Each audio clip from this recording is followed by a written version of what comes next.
Hello and welcome to the Python tutorial series. My name is Daneyal, and in this session, I'll discuss about a new concept of the programming that is called object-oriented programming concept.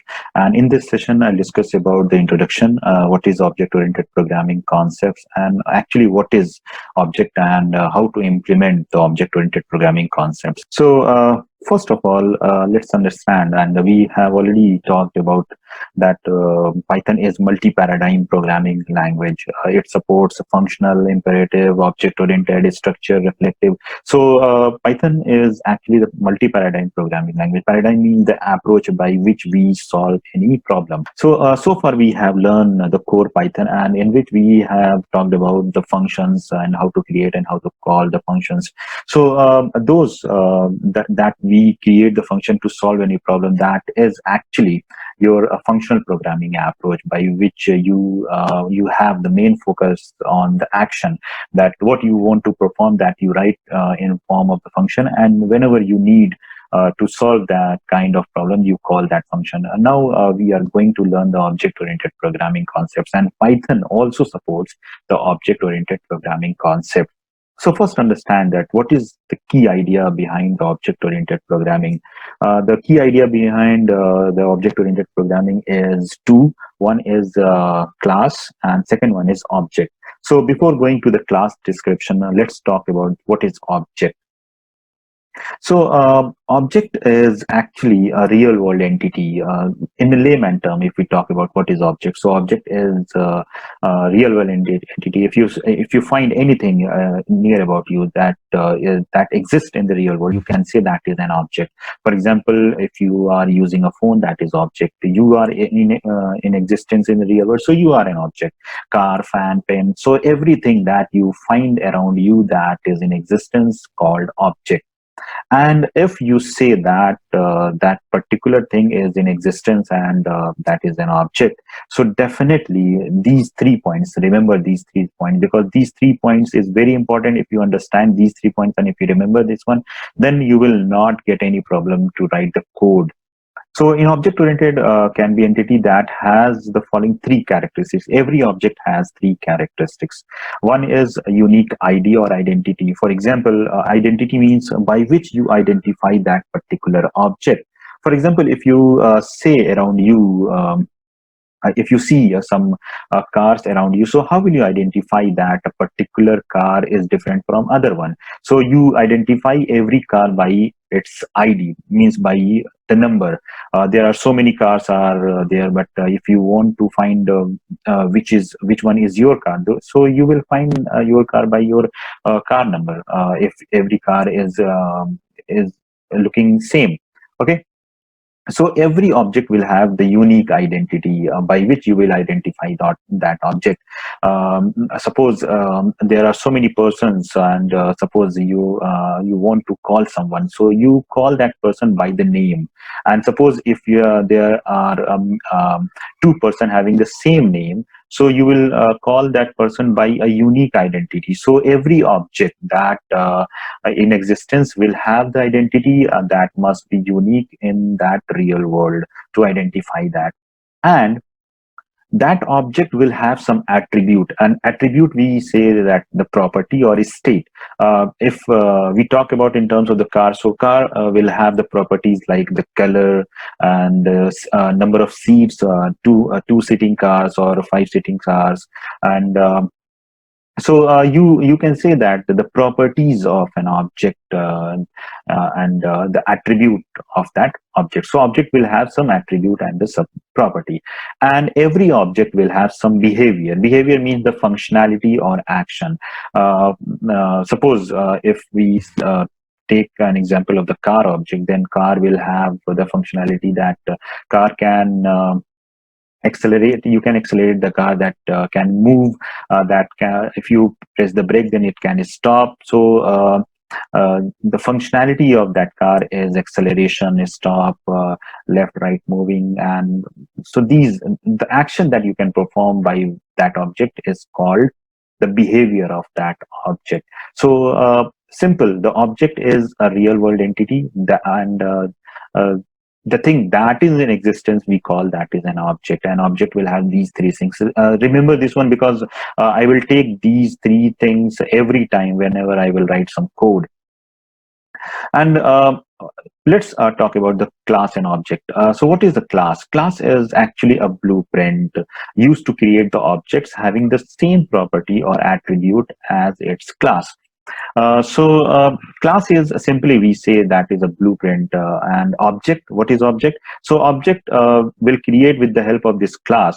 So actually, the existence will be of your object, not of your class. So suppose you want to create a building. If you want to build a building, so what will you do first? First of all, you will create a blueprint. Okay, that this building will have these number of floors. The floor will have the number of rooms, and where will be your post, where will be your entry point. So everything you will design by using some pen and paper. So that is called a blueprint. But you cannot stay in this blueprint. Why? Because this is a blueprint, and by which you will create an create an object in a real world. So this is in existence, and this will be in a real world, but this is on the paper. That is your blueprint. Okay, so by help of this blueprint, we create the objects. In the same way, we can say that this blueprint is a class, and this that the building, that house that is in existence is object. So actually the existence is of the object, not of the class, but the class is required to create the objects. In the same way, if you want to create objects in a program, and if you want to create the objects, then you need to create, first of all, you need to define the class, and you define the attributes and the behavior of the class of the object in that class. Okay, so I hope the class and object is clear. And similarly, what is the benefit of doing this? Suppose this object is in existence, and now we want to create the same type of the object in another object in the real world. So what will we do? We'll go for a new blueprint? No, since we have already the blueprint, so we can create another building of the same type, another house of the same type.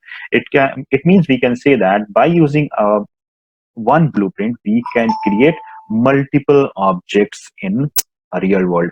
And if we talk about in terms of the programming, the real world means memory. The real world means at the runtime. Okay, so let's conclude the class and objects, and one example with this. Class is a template, we can say. Definition of the methods in object oriented programming, we call the function as a method. Okay, and variables in a particular kind of object. An instance is an object of a class created at runtime, so it will be created at runtime. That will be resides in your memory. The set of values of the attribute of a particular object is called state. We say that it is the state of a variable is the attribute, and the method is a function which belongs to a class. For example, suppose you create a class a student. So what attributes a student can have? There may be a number of attributes, but I am taking only few of them. First name, last name, address, contact number, course name. So these are the attributes that every student will have, and according to the creation of the object, every student will have different first name, different last name, address, contact number, and the course name. And a student can do the functionality like change of the address, get details of the student. So we can perform these kind of the functionality in a class. And a student can opt a course. So course can have course name, modules, duration, prices, and what is the prerequisite to opt the course. And the functionality to the course class can be your add a course and change the course. So these can be your functionality. So functionality means the methods, and the properties means the attributes. So these are the properties, and these are the methods. So in a simple way, you need to remember two things only. One is class is a blueprint, and second one is object is an instance of a class that we create, that created at the runtime, which will have some attributes which will have some behavior, and the existence will be of object, not of the class. Okay, but to create a class, to create an object, we need a class definition. In the next session, I'll describe that how to create a class and how to create an object in the Python programming.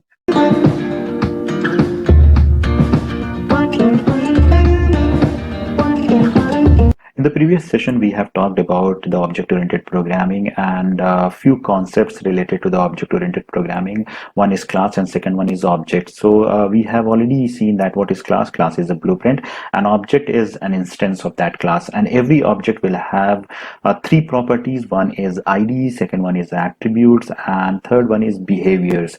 ID will be unique to identify the objects. Every instance will have the same attributes of that class with some different data, and behavior means the action that you can perform through that object. So in this session we will learn about how to create the class and how to instantiate that class, and the use of that class to create the objects. So to create the class in Python, we use a keyword that is called class. So you will write class and your class name. For example, I want to create the class with the name of employee. And the naming convention to create the class is the first letter should be capital. This is the naming convention. Okay, and I'm not going to write anything into this class. So this class is, if you leave it blank, then you will get error definitely, because you cannot leave the body as blank. Now let's create the object of this class. So very simple, how to instantiate. First of all, you will write your object name, and after that for which class you want to create. So I want to create the object for employee class. I will write employee. So this is the way that you create the object. You instantiate the object in Python. So this will create an instance, an object of this employee class, that the name of emp1. If you want to create another, then you can write emp2 is equal and simple employee. So let's see that what is emp1 and emp2. So emp1, and I will print that is emp2. So it will tell you that what is emp1 and emp2. So as you can see, emp2 is object of employee class, and every object has the unique ID, unique address. So whatever you will put into the employee 1, it will have it in its own address, and whatever you put into emp2, it will have in its own address. So let's add some attributes to employee 1. So employee 1 dot, for example, every employee can have different employee can have some attributes like name, email address, phone number, and contact address and email address. So you can have a number of attributes. So I'm taking only few of them. That is the name. What is the name of that employee? So name is, for example, Daneyal, and emp1 dot salary is equal, for example, 40,000, and emp1 dot email is equal, I will assign, that is daneyal@gmail.com. Similarly, emp2 can have the attributes like name, salary, and email. So let's copy and paste. This is your employee 2, and this is your employee 2. Name is, for example, that is Hassan, and 50,000 salary, and email address is hassan@gmail.com. So this employee will have these attributes, that is name, salary, and email, and emp2 will also have the name, salary, and email, but with different values. So if you want to access any attribute, any employee's attribute value, then you will write first of all the object name, and after that the attribute name. So emp1 dot name, print emp1 emp2 dot name. So it will give you the employee 1 and employee 2 name. So as you can see, we are getting the same value. So this is the way that you can create the object of any class, and you can put the attributes into it. But this is not the right way in to create and put the attributes into the object. Why I'm saying this? Because suppose by mistake, if I write like this emp1, so if I run this code, then you will see that it says attribute error. Employee object has no attribute, that is name. Why? Because you are accessing emp2.name, and emp2 employee2 object does not contain any attribute that is name. And similarly, for suppose you have to create 10 and 20 employees records. So every time you have to write the name, salary, and email, and make sure that you are not typing. You are not making mistake into typing the attribute names. So to make it convenient and easy, Python provides a special method in class that is called init method. So we define the method inside the class by using the def keyword, and the method name is init. The special method, it means it will start from 2 underscore and it will end with 2 underscore. And this method will have the first argument as self. Self means whenever you will create the object, and that object will be passed and it will be referenced by the self. Okay. So every object will be passed into it, and I want to put the name, salary, and every value. So what will I do? I will write here that is the name, okay, and salary and email, this one. So whenever I will create the object of any this employee class, so I will pass three attributes, three things, that is name, salary, and email, and I will store these values into that object, and that object will be pointed by self. It means I can access that object by self dot name. So I'm creating the attribute for that object, that is name, and I'm putting the value that I am passing through the name. So I will write self dot name is equal to name. This is the fashion that we use. You can write different parameters name also. So this is the fashion that we use to create the objects and to initialize the object. So here I will follow the same, and here I will write salary is equal, that is salary, and self dot email is equal email. Okay, so now this can be considered, you can think it is as initialize. So whenever you create you will create any object, so it will initialize that object with the values that you will pass into the name, the pass to the salary and email. So it will initialize the values of name, salary, and email to the object's name, and objects attribute salary and objects attribute email with the given values. So here when you will write the employee, now you need to pass three values. First one is your name. I will copy and paste here. Then you will pass the salary. Order must be same. We have already learned how to call the function. So in object-oriented programming, we call that function as method. So when you will initialize this emp1 to create the object, this will be passed into the name, this will pass into the salary, and this will pass to the email, and self will point to emp1. Okay, so emp1 will have, now you can consider as emp1. So emp1 dot name is equal to Daneyal, emp1 dot salary is equal to 40,000, emp1 dot email is equal to this. Now again, if I'm going to create new object of this employee class with the name of emp2, so I will pass three new values. For example, that I have already Hassan, and then the value 50,000, and this is another value, that is Hassan at gmail.com. And now I want to call, let me comment this one,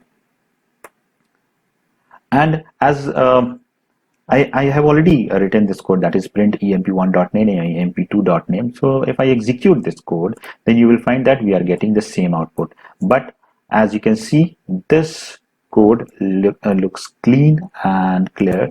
And when you are adding the attributes into any object, you have to remember every object every time. Okay, so this is the best way to create the object and to initialize the attributes into that object. So let me delete this.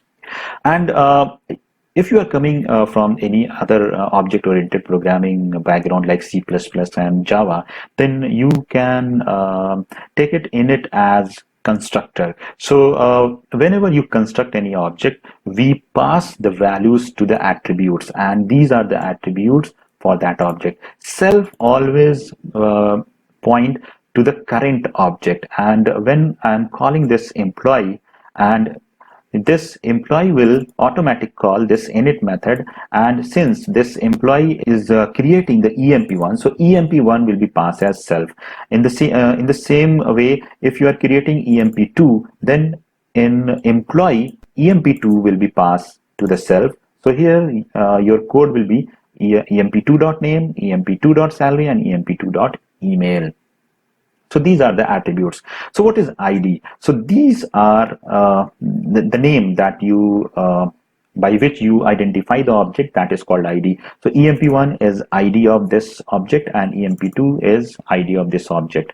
And the variable, the attribute that is associated with the object is called instance member. Okay, instance variable. So these, the name, salary, and email is associated with your object. As you can see, we are accessing the values by using the object name. So these are called the instance variable. Okay, there are so many concepts in object-oriented programming. So what is instance variable? Instance variables are those variables which are associated with the objects, and every object will have the same instance variable with different values. As you can see, emp1 has the name, salary, and email. emp2 has the same name, salary, and email, but with different values. So these are called the instance variables.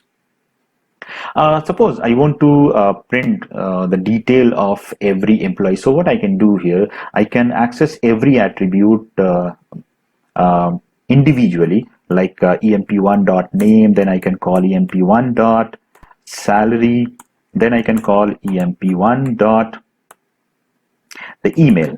Okay, and similarly I can access the emp2 values, emp2.name, emp2.salary, emp2.email.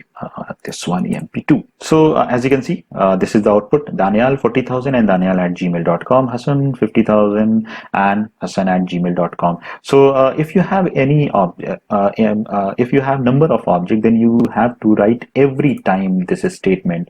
So this is the action that we want, that I want to get the details of my employee. So what I can do here, that I can define the action, I can define the behavior of this employee class, and the behavior is represented by the methods. I have already explained the previous session. So let's create a method that is def, and method name is show details. Okay, this is the method, and as I said earlier, if you define any method in a class, so every class, every method will have the first argument as self. What is self? I will explain later. Just for the time being, just understand that we have to write this self.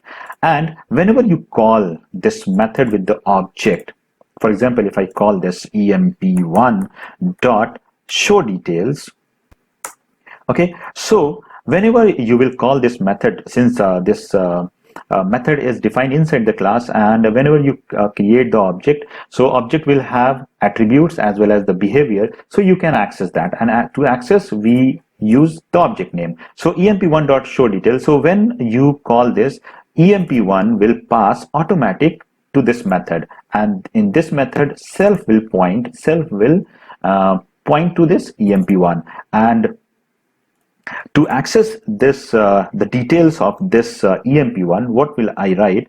I will print this statement, look like this one. Okay, so in place of emp1, what I can write here, I will write self.emp, self.salary, and self.email. So It will work for every object. Why? Because if I write emp2 dot and show details, so when I will call with the help with the name of emp2, then emp2 will be passed to the self. So now this line will become emp2.name, emp2.salary, and emp2.name. So let me just first comment this. Now you can see here that we are getting the same output.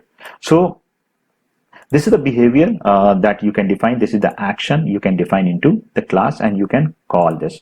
Remember the point. One point: whenever you call any method that is associated with your object, that method will accept that object as first argument, and that will be pointed by self. Okay. Another way that I want to just show you, you can do this, but this is not my recommendation to use this code. But sometime it can be asked in your interview, and sometime it can be asked in your online test. So that's why I'm just showing you. As you can see, employee class has a method that is show details. So definitely we can call the method employee.showDetails. But here, whenever you will call employee.showDetails, so which employee? Okay, so you have to pass that which employee's detail you want to show. So here you have to pass, I want to show the detail of emp1. Okay, so this code is similar to this. Okay, but this is in the fashion that we should use, and this is recommended. Yes, you can use this code also, but this is not recommended. For example, if I write employee.showDetails again, and I want to show the details of employee 2. Okay, so first I'll comment this and let me show you. So as you can see, we are getting the same output. So whenever you call a method that with the help of the class name, you have to provide the object name, because when you call this, when you write this statement, automatically this emp1 will be passed to the self. But when you write this statement, you have to pass which object. So when I will pass emp1, so self will point to the emp1, and if I call the method with the help by passing emp2, so itself will point to the emp2. Okay, so this is the way that you can create the object in Python, and you can call and you can access the attributes and the methods. So let's conclude it. First thing, any attribute that is associated with your object is called instance variable, like name, salary, and email. And any method that is associated with your object that you can access with the object, that method must contain the first argument as self. And when you call that method by the name of object, that object will be passed to the method automatically. You don't need to write and you don't need to pass. Okay, so that's all for this video. Thank you for watching this tutorial. Please like, comment, and share the videos. If you still have doubt, then you can put your queries into the comment box. I'll definitely give you the answer. And don't forget to subscribe this channel, because there are so many videos that I will cover into the future. Thank you. Bye bye.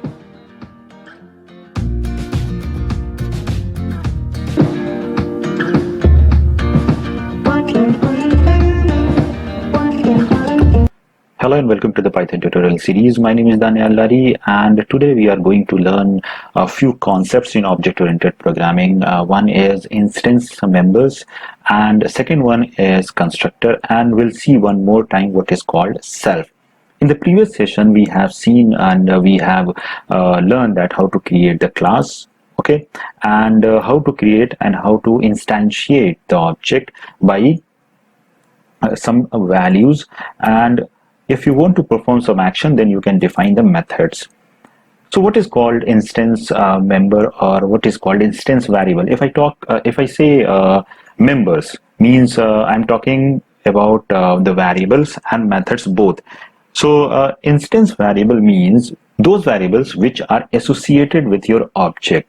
For example, the name, as you can see, self.name means it is associated with your object. So name is an instance variable.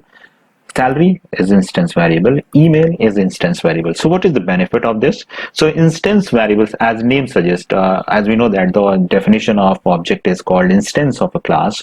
So every object will have its own instance variable and will have its own value for those instance variables. So if I create a number of objects, for example, as you can see, EMP1 and EMP2. So EMP will have its own name, salary, and email, and EMP2 will have its own name, salary, and email with different values. So I'm going to show you with some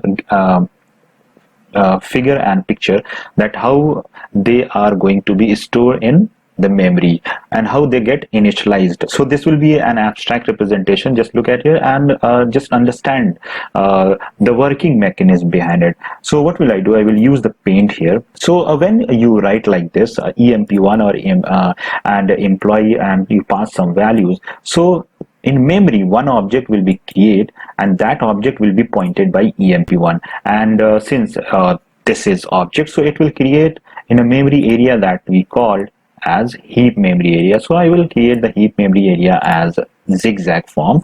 So this is my heap memory, and this heap memory will have one object. As since we are creating the object, I'm talking about this statement. Okay, so this will create an object and this will have some values in variable. So first one will be name, with the name is Daneyal, and second one will be salary. Okay, and salary will be that is 40,000 if I say, and the email. So what is the email address we are providing? The email address is daneyal@gmail.com, and this object that is created inside the heap memory area will be pointed by one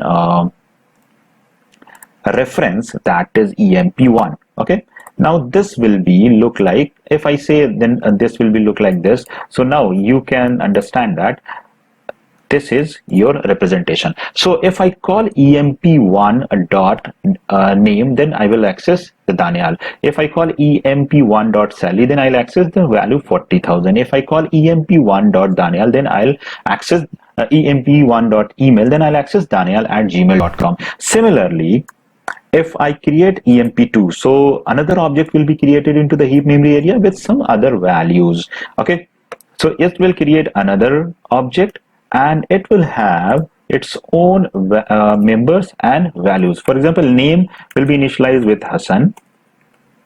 Let me write Hassan, and salary will be 50,000, and email will be its email, that is Hassan@gmail.com. Okay, and one reference will point to it, and the reference name is EMP2. Fine, and this will be like this. So as we know that by the blueprint we can create a number of objects. So this is employee first object and this is employee's second object, and every object will have its own data. So if I make changes and if we make changes into one object, so it won't be reflect into another. For example, if you have same type of the two building, and if you make changes into one building color, then it will not reflect into the another building, but both are object of the same blueprint. So in the same way, these are the objects that is coming from the employee definition, but everyone has its own variable, its own data. So these are called, that is associated with the object, these are called your instance variables. So now if I call emp2.salary, then it will go into its own object and it will access it. In the same way, for example, if I write here emp1 dot, and here I call that is salary, is equal now 60,000. Okay, so now it will access emp1 dot salary, that will be this object, and it will assign 60,000. So whenever you perform this operation, this will perform, and this will now change this value to 60,000. Okay, so it will be update but only within this object, not inside this object. So let's see, if I execute this code, then you can see here that we are getting the value as a 60,000 in its object's value. Okay, so I hope this is clear, that how the objects are created into the head memory area and how your references points to these objects. Again, now come to the constructor. Constructor means what is the purpose of it? First understand that the purpose of constructor is to initialize the instance data members with some dynamic value. Okay, so if you have a number of instance data members for an object, then you will write like this and you will pass the values through the constructor, and this is called constructor. So whenever you call this, automatically your init will be called. I have already explained in the previous session. Okay, so if I pass Daneyal, then it will be initialized into the name. If I pass 40,000, then it will be initialized into the salary. And if I pass this email address, then it will be initialized into email. And self will be always the first argument in your methods, and self will point to the current objects. So in the case of this statement, the current object is emp1. So emp1.name and emp1.salary, emp1.email. Similarly, employee this one. And make sure that the number of arguments that you have into your init method, whenever you are creating the objects, that must be matched. Okay, so this can be your different type of the argument you can pass, a named argument or a default argument. We have already learned in the function in the Python core Python tutorial. So you can write into the init method also. And one more thing, suppose I call show details. Okay, so if I write emp1.show details, so what will be the value of self? So I have already told you that is self will be the object by which you are calling the method. Let me create one method here, that is abc anything, and here is I'm passing another object into it. Okay, and let me print the values of self.name here, and I'm passing another object dot name.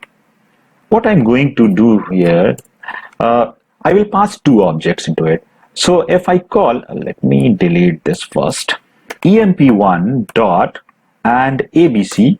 So self will be your emp1 and another object I'm passing, that is emp2. Okay, so emp1 will be self and another object will be your emp2. So let's see that what is the output, Daneyal and another Hassan. Similarly, if I write emp2 dot abc and passing the value as emp1 this one, so now self will become your emp2 and emp1 will be your another object. So in this case, name that self will access will have the value as Hassan and this will be Daneyal. Just look at here. Okay, so this is the way that you access the methods. And the instance members, just remember this one, those members which are associated with the objects are called instance data members. And whenever you create any object, you call a special member that is called constructor, and whenever you write like this, it calls a special method in your class that is called init. Init is called automatically, you don't need to call it, and it will initialize your data members with some dynamic values. So I hope constructor and instance data members are clear.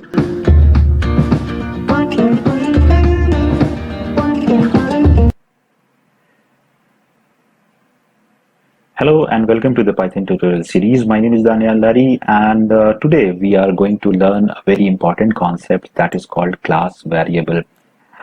This concept is a little bit confusing. Sometimes students get confused of what is the class variable and what is the instance variable. So in the previous session, we have seen that what is instance variable. Instance variable means every object will have its own copy, and if you make changes into it, then it will be reflected into that object. It will not reflect into another object. But in the class variable, We declare any variable inside the class. For example, if I declare a variable with the name of notice and having some notice that is Sunday is working day, okay. So this variable that you declare direct inside the class is called class variable, and the feature of this class variable is that it will have only one copy, and that will be shared by all objects. Okay, with respect to the instance variable is for every object that you can see: name, salary, email, and Daneyal. This is for this object, and here another object, it has its own copy of instance variable: name, salary, and email. But if you create any class variable, so this will be only one, and this will be shared by all objects. Okay, so to access this variable, we can write, or we can access through the class name direct, or by using the object's name. Okay, to accessing, I'm saying to accessing. Okay, so let me create one method here. That method is float notice, and this method will float the notice to every employee. Okay, so I will print the value as I can access through the class name employee dot notice. Sorry, that is notice. And if I access this method, let me clean the code to emp1 dot and float notice. And at the same time, I am accessing emp2 dot float notice. So as you can see, the output says Sunday is working for both objects. So this is the standard, this is the recommendation that we should access, and we should update the value of class variable with the class name. And for the accessing, you can write the self also. This will be same if we get out, if you see the output, this is the same. For it is not a problem with the accessing, but sometimes it gets confusing when I will show you. Just wait a little bit. Okay, now if I make changes into it, and if I do this employee dot, and the variable is notice, and now notice is change. Sunday is holiday. Okay, so if I do this, then it will make changes into one copy that is available, and that is notice. So it will be change everywhere. So if I run this one, then you can see that Sunday is holiday. How does it work? So first understand this one. This is your memory representation that we have seen in the previous session. Now, what will happen if you create any class variable? So it will create a class variable like this.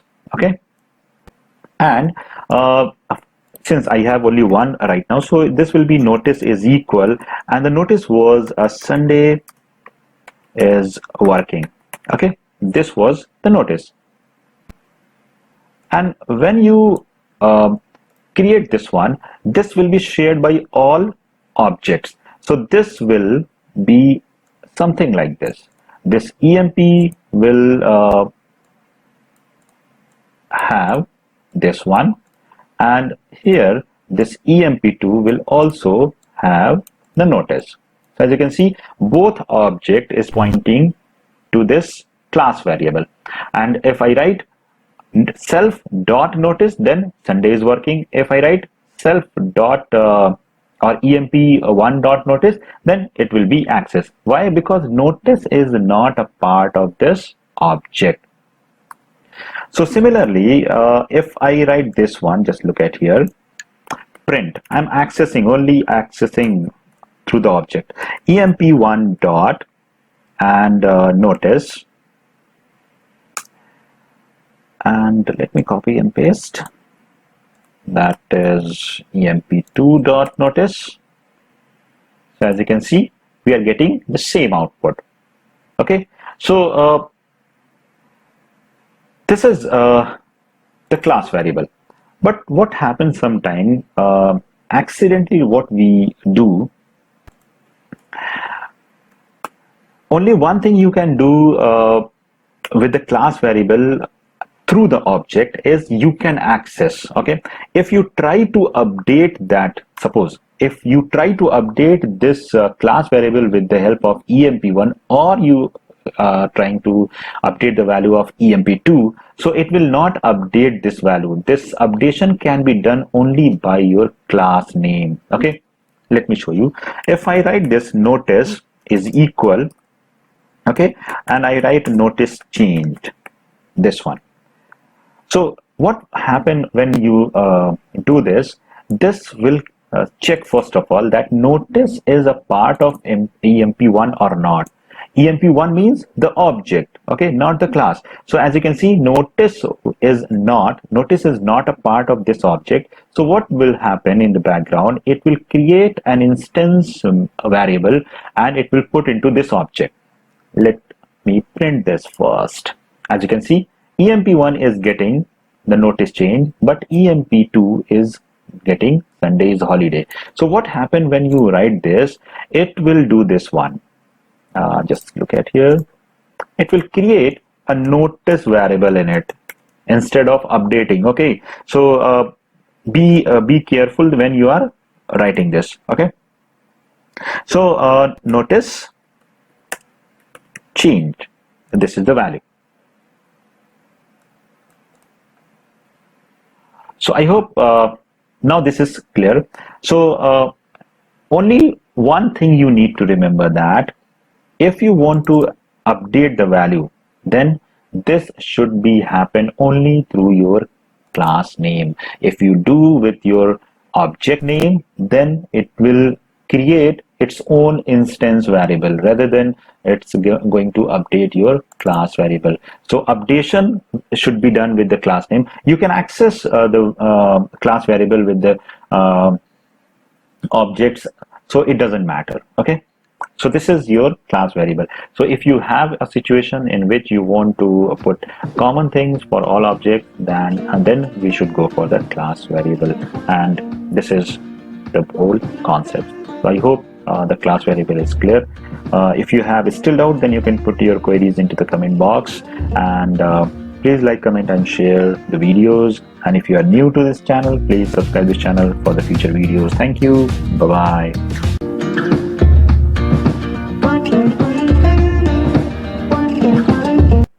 Hello and welcome to the Python tutorial series. My name is Daneyallari, and today I'm going to discuss about types of the methods in a class.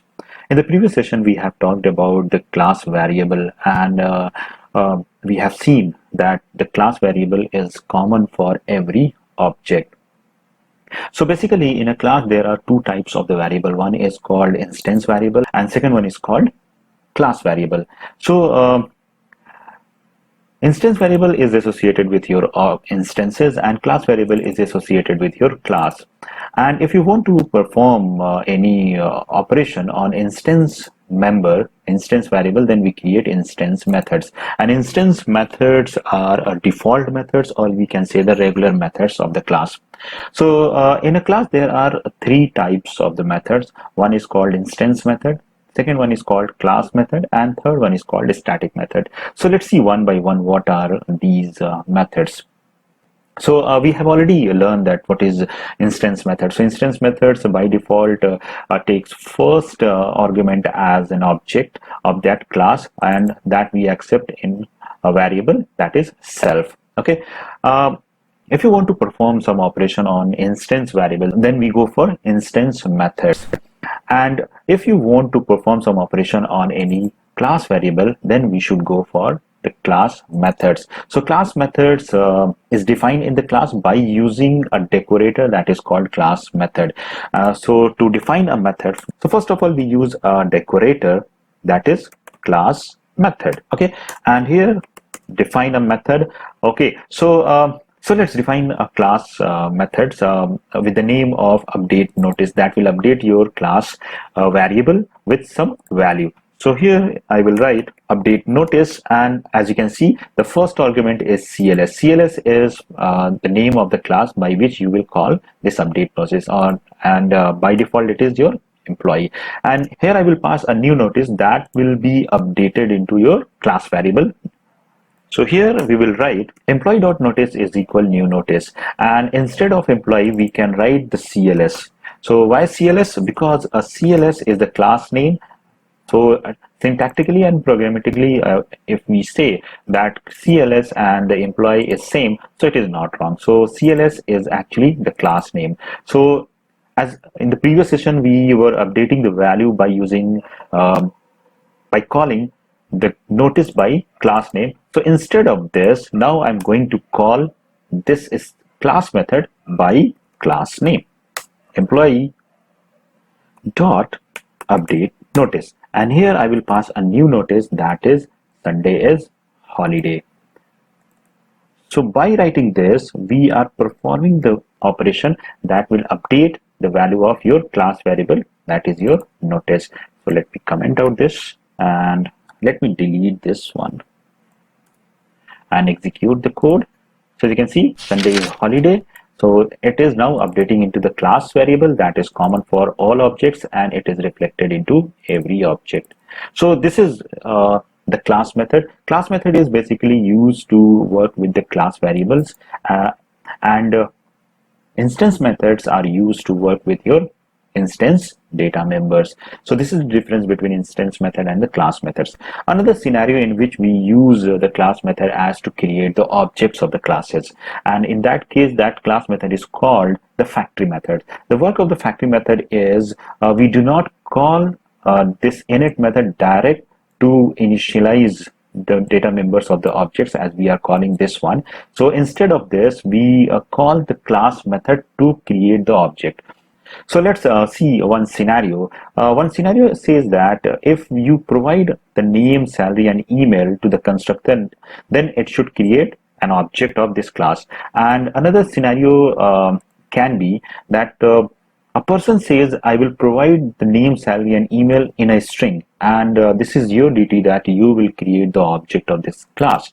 So the case is the string will look like this.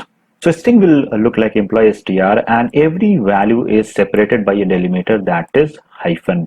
So now the requirement is we want to create an object by using this string. So what will we do? We can we create the object by using this string? Till now we don't have any logic to create the object by using this string, but we can see that Daneyal, the name is here, after that hyphen, then salary, and after that hyphen, and then email. It means if we extract the values from here, then we can create the object of the class. So to extract every value, we can call the split method, and we can get the value of the name, salary, and email by calling employee.str.split. So now every value will be split, and here now I can pass the values like name, then salary, and then email. So now it will create the object. Instead of printing this, I will emp1 dot show details, emp2 dot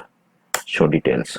So let's execute this one, and we can see that Daneyal 4000 daneyal@gmail.com and Hassan 50,000 and hassan@gmail.com. So we can create the object by using any string, but we have to write this statement.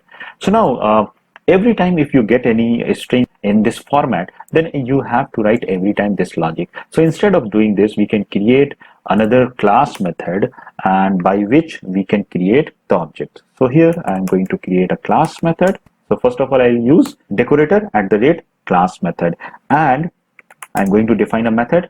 And to create an object by using any kind of the data, there is a method naming convention. So I'm going to create an object by using a string. So I will write from str, okay, and here I will pass employee str, and all the code that I have written over here I will copy and paste. As you can see, so employee str, this one, and it will be splitted, and after that I will call this one. So instead of employee, I can write CLS, okay, and this will create an object, and I will return this object from here, and it will return the object. So we can call from str by using the employee class name, and here I will write from str, and I will pass employee str. So I will delete this, and let's execute. So as you can see, it is also working. So this is the alternate way to create the object. Instead of calling the constructor direct, we can call by using the class methods. Okay. Another method is called a static method. So a static method is a method that is a simple method that we have already created in the Python. So if you have a situation in which you want to put some logic that is related to your class, that is logically related to your class, but it will not work on and it is not related to the instance variables and the class variable, then we can define a method in the form of a static method. So for that we use a decorator that is called a static method. Okay, and if you define any static method, for example, I'm going to create a simple method that is called message. So as you can see, this will not accept any argument as self or CLS. So it is a regular method that is logically required, but it is not for your instance variable or class variable. So just going to print something, print and hello from employee. Okay, and to call the static method we can use a instance of the class, means object, or we can call by using direct class name. So here I can write emp1.message, or I can write employee.message. So let's see. So both are working. So this is your static method. Okay, so a quick recap about all the methods. Instance methods are those methods which are related to your instance variables, which works on your instance members. So for that we define an instance methods, and this is your default or regular method in your class, and that accepts self as first argument. Class methods are used to work with class variables, and its first argument always be a CLS, and we use a decorator that is called class method. And class methods, another use is to create the objects, or an alternative, we can say that it is alternative of your constructor. So we can write any logic like this and we can create the objects. The static methods are the simple method that we have already created. So if you want to put some logic that is for your class and it is not related to the instance data members or static data members, then we should write a static decorator and we can create any methods. Static methods can be called by using objects as well as the employee, or by using class name. So that's all for this tutorial. Still, if you have doubt, then you can put your queries into the comment box. So please like, comment and share, and don't forget to subscribe this channel. Thank you. Bye-bye.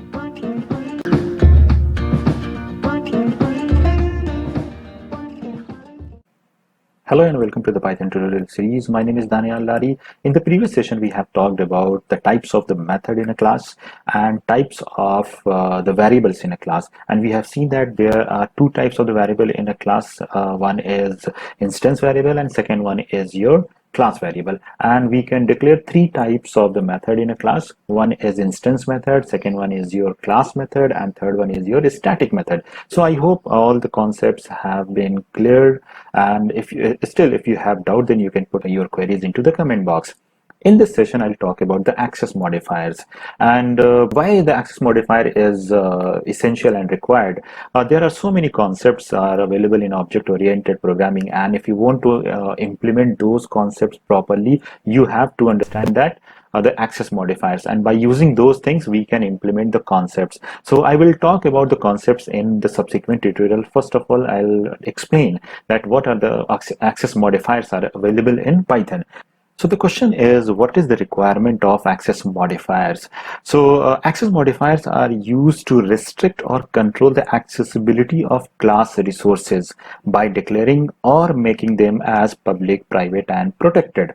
Okay, so it means we have three accessibility level. One is public, second one is protected, and third one is private. So first, let me clear one more thing. If you are coming from any other object-oriented programming background like C++ and Java, there we follow some keywords to restrict and to make any member as private, public, and protected. But in Python, we follow the some convention to declare any member as public, protected, and private.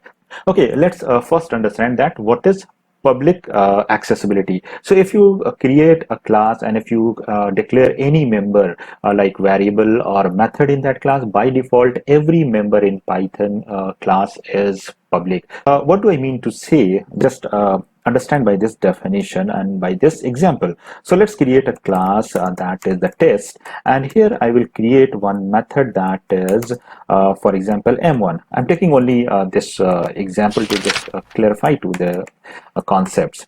And here I'm writing that statement from method, and here I'm going to create one constructor, and we know that how to create a constructor, def init, and here I will create one member as a is equal 20. Okay, so as you can see that we have declared one instance variable and one instance method in this class. So by default these members have the accessibility public. Public means the members you can access from outside of the class anywhere. So these members are accessible anywhere outside of the class, outside of this package. You just need to create the object of this class and you can access this.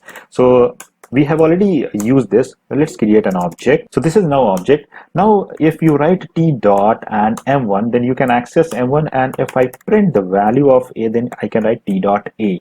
Okay, let's execute and see the output. As you can see, a statement from the method and 20 is printing. Why? Because these members are public, and by default every member that you declare inside a class is public in Python. Okay, next one is protected. So if you want to make any member as protected, then we write one underscore before any identifier. So this denotes that this member is protected, and as I said, we follow some convention. So this is a convention to declare any member as protected. And what is mean by protected? Protected means a member accessible from within the class and are also available to its subclass. I know I haven't covered the inheritance. So when you will understand the inheritance, then you will go through the subclass meaning. So a subclass means a child class of this test class. So that class can access this A, and within this test we can access this A. This is the convention I said. So if you try to access this A outside of this class, so you can access, definitely you can access, but we should avoid to write this code. Why? Because we have written one underscore that is following your variable name, and it denotes that we are declaring this variable as protected. Okay, so whenever we write any code and whenever we see that any member has one underscore, then we should not access outside of the class direct.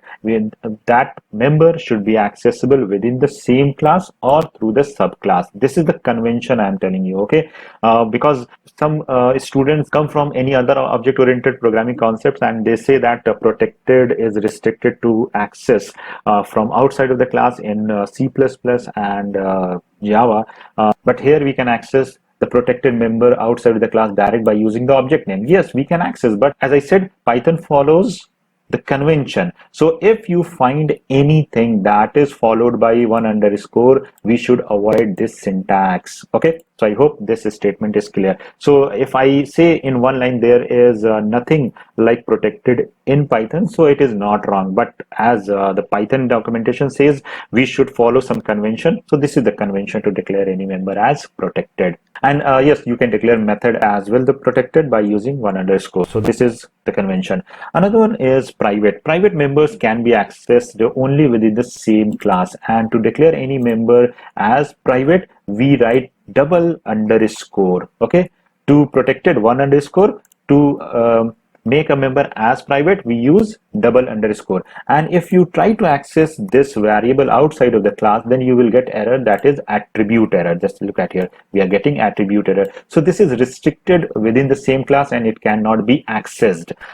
Yes, there is one way that we can access, but as I said, this is the convention that we follow in Python. So we should avoid those statements. I will tell you that how to access the private member outside of the class, but we should avoid those statements. So this is the syntax that we cannot use to access means the private members can be accessed within only same class, and you can access it.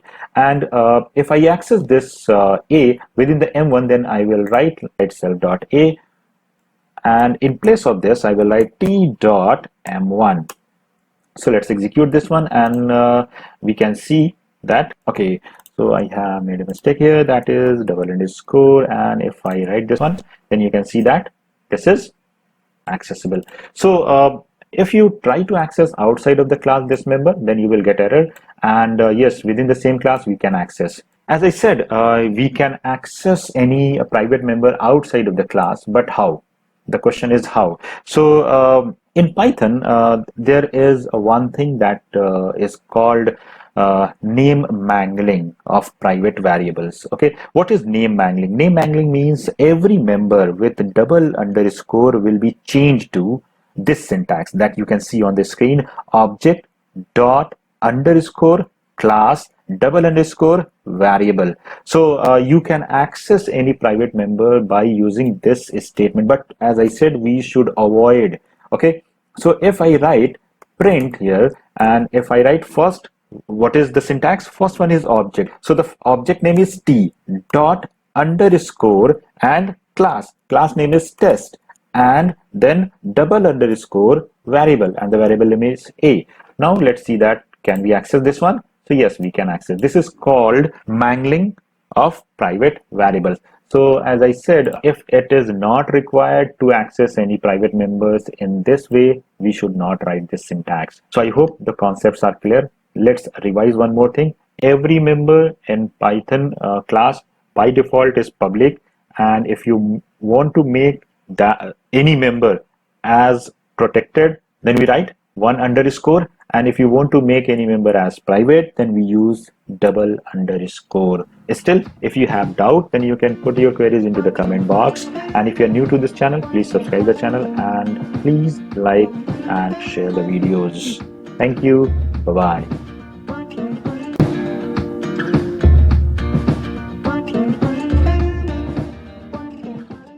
Hello and welcome to the Python tutorial series. My name is Daneyallari. In the previous session, we have learned about accessibility of the members in the class. So I hope all the concepts are clear. In this session, I will discuss about what is object-oriented programming, and what are the concepts of object-oriented programming, and how to implement those concepts in program. So the first question is, what is object orientation? So object oriented programming is a programming model organized around objects rather than action, and data rather than logics. So in a functional approach, we have a focus on the functions and the logics, but in object oriented programming we have a focus on the data and the objects. If I say the data, it means I'm talking about the instance data. Instance data means those data which are related to the objects. And what are the key idea behind the object-oriented programming approach? So we know the key idea behind the object-oriented programming approach are classes and objects, and we have already discussed what is class and what is object, and we have already seen in the previous 4 or 5 sessions that how to create a class and how to instantiate and how to create the objects of those classes. So in object-oriented programming, there are some key concepts. First of all, you need to understand those concepts, and after that you will be able to design the interface, and you will be able to solve any problem. So it's my recommendation, watch the full video, then you will get through it that what are the concepts of object-oriented programming and how to implement those concepts in program. The key idea and the key concept of object-oriented programming approaches are: number 1, abstraction; number 2, encapsulation; number 3, inheritance; and number 4 is polymorphism. So these are the terms that we use as a key concepts of object-oriented programming. So before going to learn these things, I need to and I want to discuss one more thing, that is called data hiding. Data hiding is one more essential concept of object-oriented programming, and we'll discuss that what is the requirement of data hiding. Data hiding means restrict your data to show the details outside of the world. To make and to hide the data, we create our data as private. And in the previous session, I have already discussed that how to create the private members in a class. So let's create a class, for example, class, and here is a class name account. Okay, and there is a constructor, and inside it I'm going to create one variable that is account balance. So I'm taking one instance variable that is account balance, and I'm putting a value that is 2000. You can put the values by passing any variable into it, and we know that how to initialize the instance data members when we create any object. Now first understand that if you create any variable and any member in a class, by default those members are public and you can access those members outside of the class. So if you want to access this variable, then you will create one object. For example, AC is equal, and that is your account. So this will create an object of your class, and if you want to access what is the account balance, then you will write AC dot account balance, and it will give you that what is the account balance of a particular person. As you can see, that is 20 and 2000 and 20,000, whatever the value that you have into your account balance. But this is not an object-oriented programming approach. The approach says the data should be hid from outside of the world, and to make that data as hidden, we create that member as private. And by making this variable as a private, we make data hiding. This concept is implemented by making a variable as private. So what is the benefit of this? The benefit of this to create any member as private is, if you will access through the object, then you will get error. Just look at here. And to get any value that is your private, then you will provide some interface, and you will provide a method by which you will return, or you will provide the value of this account balance. So for that, I will create get account balance. There is a method, and here I will write some logic that will provide some authentication, and after that it will provide. So what is the authentication? Authentication means if you want to access your account balance, first of all you will provide your username, password, and whatever the credentials is required to get the account balance, and after that it will return the value of your account balance. If this authentication get failed, then you will not be able to get the account balance detail. So just look at here. If I write return, and here that is self dot account balance, but this line will execute after the authentication. So you can write your logic that the person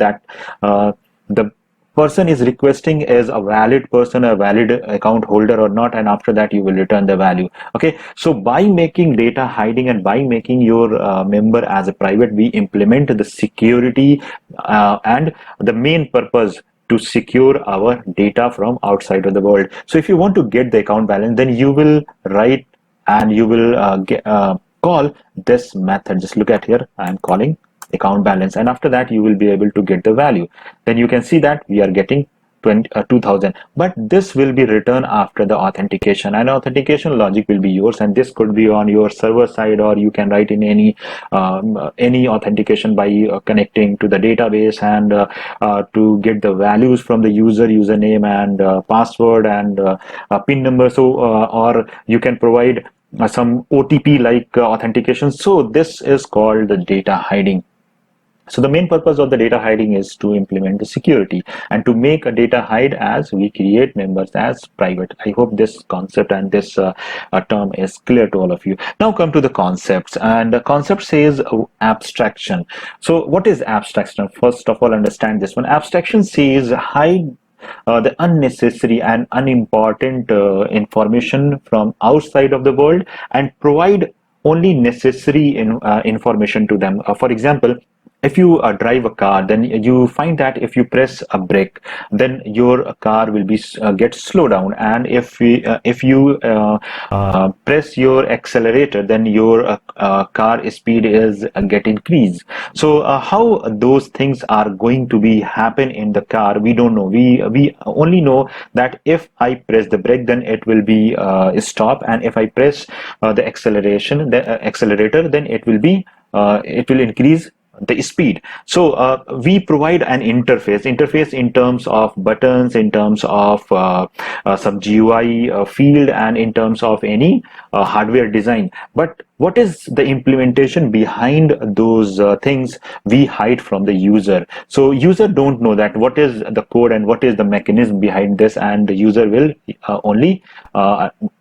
only understand that, okay, if I do this, then this will be happen in this particular object. So hide the unnecessary information from the user. That is called abstraction.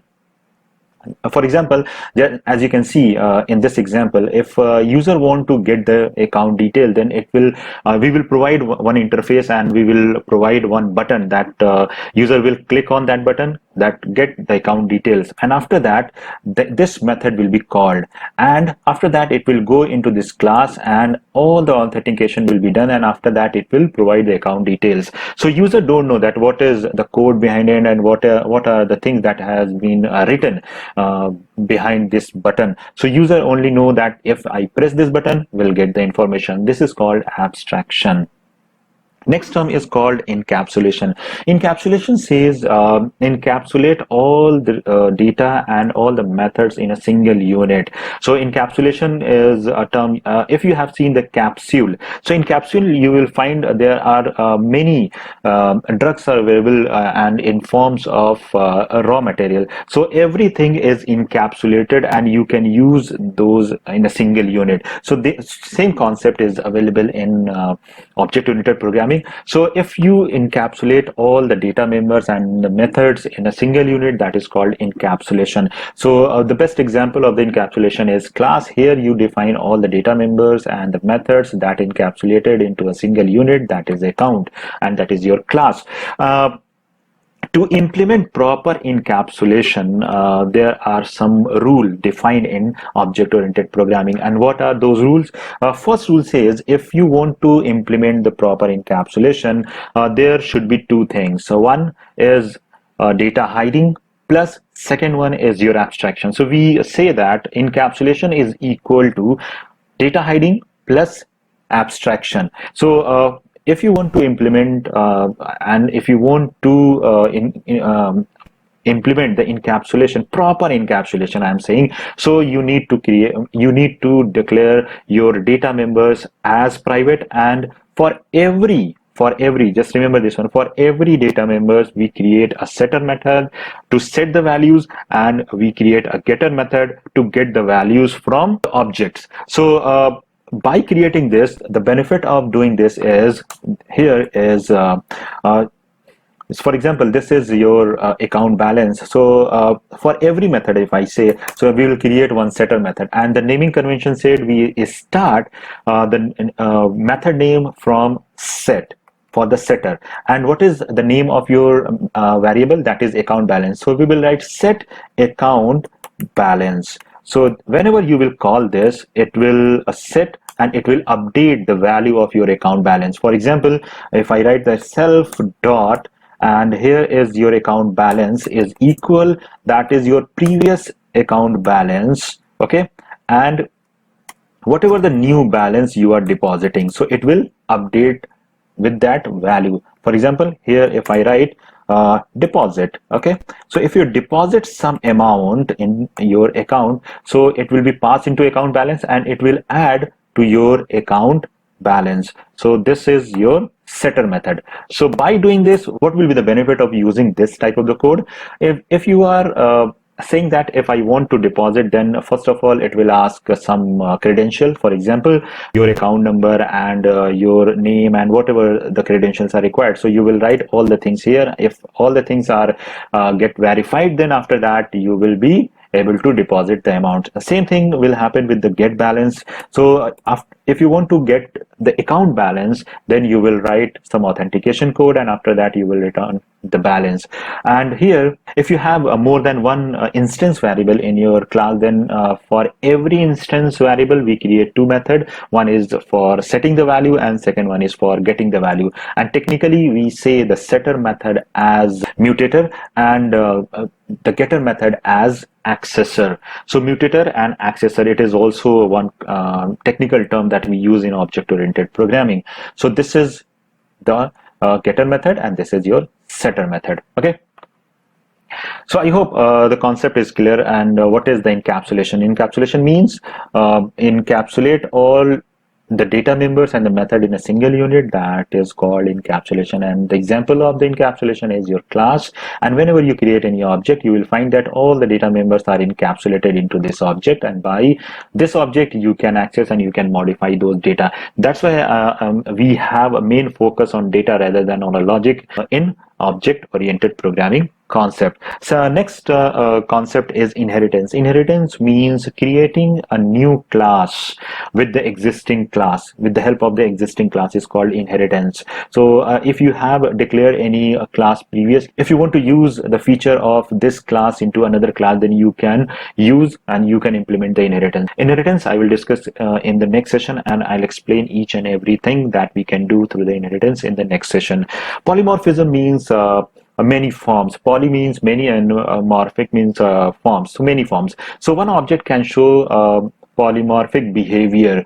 So the polymorphism is related to the behavior. First of all, understand this one and remember this one. Polymorphism is related to behavior of an object, and we know that an object has three property. One is ID, second one is the state, and third one is your behavior. And for behavior we define the methods. So if any object shows polymorphic behavior, then we say that that is your polymorphism. I take an example of a human being. So human being shows polymorphic behavior. For example, a human can talk. So if a human find any environment, so according to the environment, it shows its polymorphic behavior in talk. For example, if you are with your friend, then you will talk in a different way. If you are in office, then you talk with your colleagues and you talk with your boss in a different way. But whenever you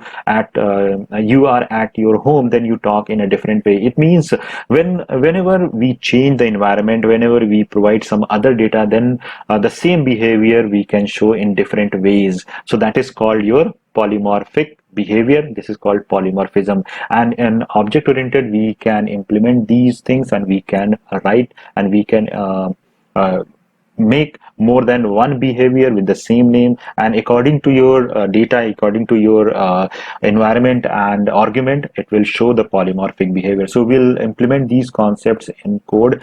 I hope the concepts are clear. Still, if you have doubt, then you can put your queries into the comment box.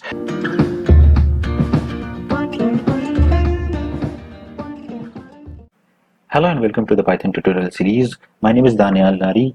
In the previous session, we have talked about the object-oriented programming concepts, and we have seen that what is data hiding, abstraction, encapsulation, polymorphism, and inheritance. So I hope all the concepts are clear.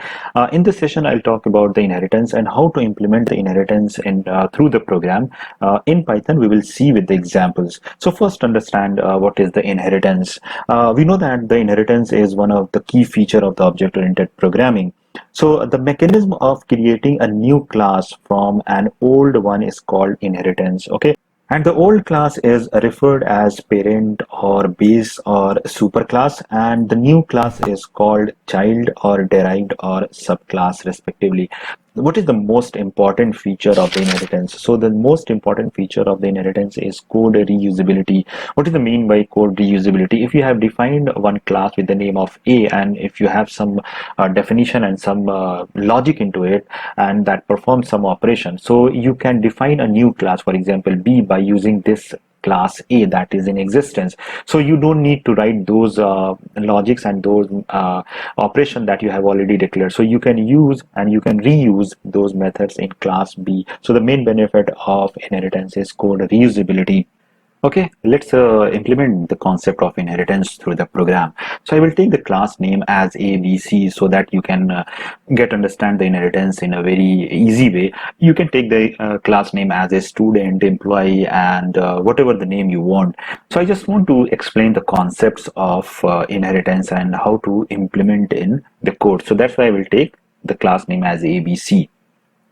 So first of all, see what is the syntax of inheritance.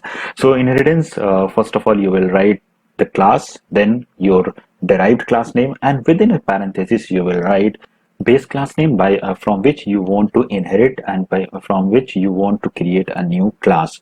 So let's create one class with the name of A here, and I will create one method inside it, that is definition m1, and inside it I will print something that is I am m1 from A. Now this class can have a many number of methods, so I'm just going to explain the concept. That's why I'm taking only one method here, and from this class I'm going to derive one child class with the name of B, and that syntax, as you can see, so here I will write A. So whenever you will write like this, I'm not going to write anything inside this class and I will pass it. What will happen if you do this? Then in place of creation of the object A, I'm going to create the object of B. So you know that how to create the object, and from B I will call this. This is your class, and here the B's object. So here I will write small b and B dot, and as you can see that it is showing as a suggestion that you can call M1. So as you can see that M1 is not a member of B, but you can call M1 by the object of B. Why? Because you are performing the inheritance. So this is the beauty of inheritance, that you can reuse the code of that is already defined by some other class. And so we say this is a parent class and B is the child class, and we are creating the object of child class and we are calling the method of this class. So this is called inheritance. This is called simple inheritance. So in inheritance, child class can have the functionality and the feature from the parent class, as well as it can define its own functionality and its own features. So it can have the functionality of the A, means the parent class, as well as it can have its own functionality. For example, I'm going to define one more method that is called M2, and here I'm going to write I'm M2 from B. So if I define this one, then this class will have two functionality, two behavior. One is M1 that is coming from the parent class, that is A, and another one is the method that is defined by B itself. So if you create an object of the child class, you can call both functionality, that is B.M1 and B.M2. Just look at here, and if I execute this, then you can see that we are getting output as I am M1 from A and I am M2 from B. So this is called a simple inheritance mechanism. So few things that you need to remember and few points that you need to remember. So let's see one by one all the points and try to implement those things and try to understand those concepts by using the code. The first thing is, listen very carefully. The point is the derived class inherits some or all of the members. Members means the properties from the base class. Why I'm saying some or all? Suppose you have created one function that is private. So this private member is not accessible outside of the class. So it means this member will not be inherited to the class B. So that's why we say that the sum or all. So if you define all the method as public, then it will be inherited. And if you define any member means the variables and the methods that is private, so private members are not inherited by the child class. So if I try to do so, and if I try to access by using B by the B's object, that is B.M1, so I will get error here. As you can see, attribute B object has no attribute, that is M1. Why? Because M1 is private and private members cannot be inherited and private members cannot be accessible. So this point you have to remember. Next point is inheritance implements the is a relationship. So what is mean by is a relationship? To To clarify this point, I will create a class with some other name. So I will create a class with the name of animal, and here I will create one behavior of the animal, that animal can talk. So here I will write animal talks. So from this class I can create any animal. So suppose if I create an animal that is dog, that inherits animal. So now you will say that dog is a type of animal. So this establishes there is a relationship. And if you want to create, just listen this point very carefully, if you want to make any class as the existing class, the feature as the existing class, we use the inheritance. So we can read it as dog is a type of animal. So if you want to create any class that should be a type of particular class, then we implement or we use the inheritance. So in so the dog will have the method, the functionality talk, and here you can call this dog by using the dog object. So here I'm going to create one object of the dog by using d is equal dog. Okay, and I will call the method as d.talk. Let's execute this one, and you can see animal talks. So this establish is the relationship. It means we can create any class that is the type of animal. So by using by using the inheritance, by using the inherit the feature of the animal to that class. So if you want to create another class that is the type of animal, then you will write class. For example, I'm creating a class cat, and I want that if this class should be a type of animal, then I will write animal. Okay, so this class is also a type of animal. I will pass it, and to call the method talk, I will create an object of the cat, and after that I can call t.talk. Let's execute. Okay, so animal talks, that is coming from the d.talks, and this is the animal talks that is coming from c.talk. So I hope the point is clear, that it establishes is a relationship. The next point is a superclass defines a general set of functionality, whereas a subclass defines the functionalities specific to them. Okay, so if you want to implement this point, then you have to understand the polymorphism, and that is called method overriding. What is a method overriding? Suppose this is functionality, this is a behavior that is defined for the animal. So every animal will talk, but we know that animal and every animal talks in a different way. Dog talks in a different way, cat talks in a different way. So this is the generalized form, this is the generalized definition that is defined by the parent class. And if any child class wants to define the specific definition, then that child class can define its own specific definition by using the same method, same behavior. So this is one example of the polymorphism. So I will explain this in the next session, that what is the polymorphism and how to implement this point. But understand this one, that a superclass defines a general set of the functionality, whereas the subclass defines the functionality specific to them. Okay, and in other sense, we can say that inheritance in Python builds a hierarchy of the classes, and they support the concept of the classification. Okay, so this is the inheritance, this is the simple inheritance definition and the points that you need to remember. I hope the inheritance is clear, that how to create a new class with the help of old class. So still, if you have doubt, then you can put your queries into the comment box. In the next session, I will discuss about the types of the inheritance, and there are so many things that I will discuss in the next session. So if you are new to this channel, please subscribe this channel, and if you are learning something, if you are enjoying this video series, please like and share the videos with your friends. Thank you. Bye-bye.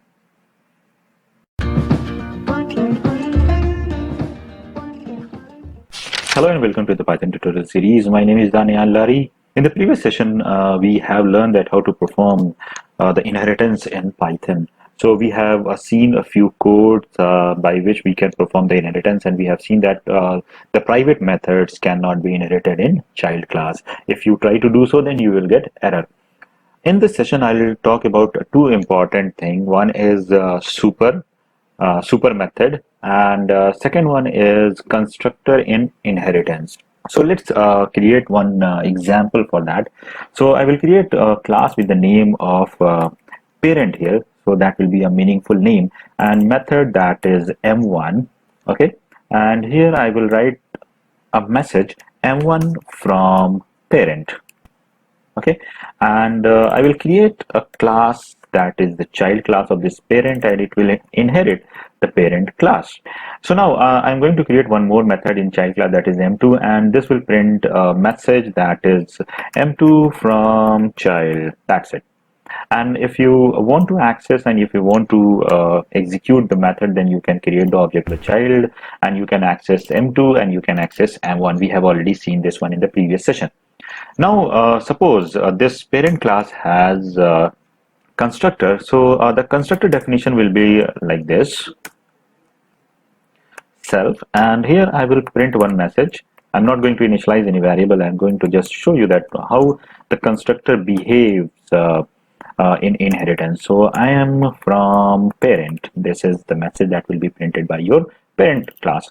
Now look at the code. I'm going to instantiate the child class, that is ch is equal child, and if you write this one and if I execute this code, then you will find that I am from parent is executing. So why this happened? Because when the child class inherits parent class, by default its constructor will be inherited to the child class. If the child class does not have the constructor, then whenever you will initialize or you will create any object of the child class, first of all it will call the parent's constructor. Understand this one and remember this point. If the child class does not contain, then what if this parent class has a constructor that accept one argument, that is message, and this message I will print here. And in this case, if you try to create an object of the child class, you will get error. I think this point is clear to all of you, that why we are getting the error, because this init method will be available to the child class. So in this case, you have to pass one argument that is message here. So if I write hello, then you can see that it is I am from parent and hello. If you don't want to call this parent constructor, then you have to create one constructor inside the child class. So def and init, and I will print one message here that is hello from child. So in this case, if I try to execute this, then I will get error, because now this will call the init method that is inside the child class. So inside the child class, we don't have any argument in the constructor, so that's why it will be called.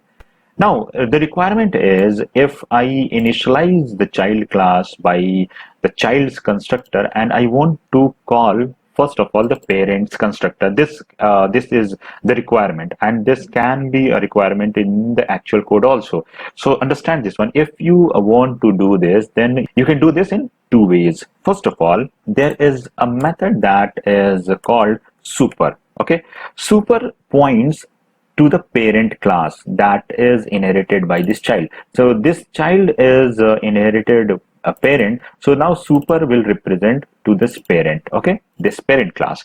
And if you want to access this init method, you will call super dot, and here you will write init, and you need to pass one argument, because we have one argument in parent's constructor. So if I write here that is hi, so you can see the execution hello from the child when you instantiate this object, okay, this object. So this will call the child's constructor, and it will execute and it will print hello from the child, and after that it will call super dot init. So it will go and it will execute the parent's constructor.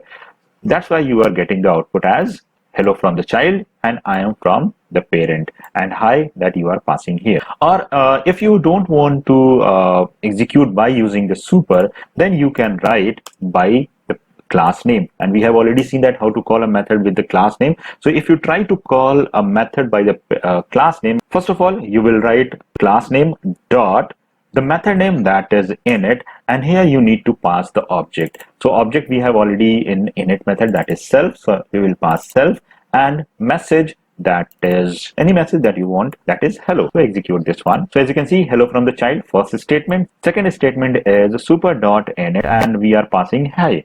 So we are getting output as I am from parent and hi. Third statement is parent.init self and hello. So I am from parent and hello. So if you want to access any parents class method, you can use the super method, or you can write the parent name, means the parent's class name. So as these two statements you have to remember. Now the question is when this statement is required. So for that I will create one class that is person, and in init I will initialize two data members of this person. So person can have the name, so self dot name is equal, I will pass the name value, and here I will write self dot, and every person will have age, so I will pass age, and these two value I will provide through the argument. Now any person will have the name and age as the property, as the attribute. So that person could be teacher. So I'm taking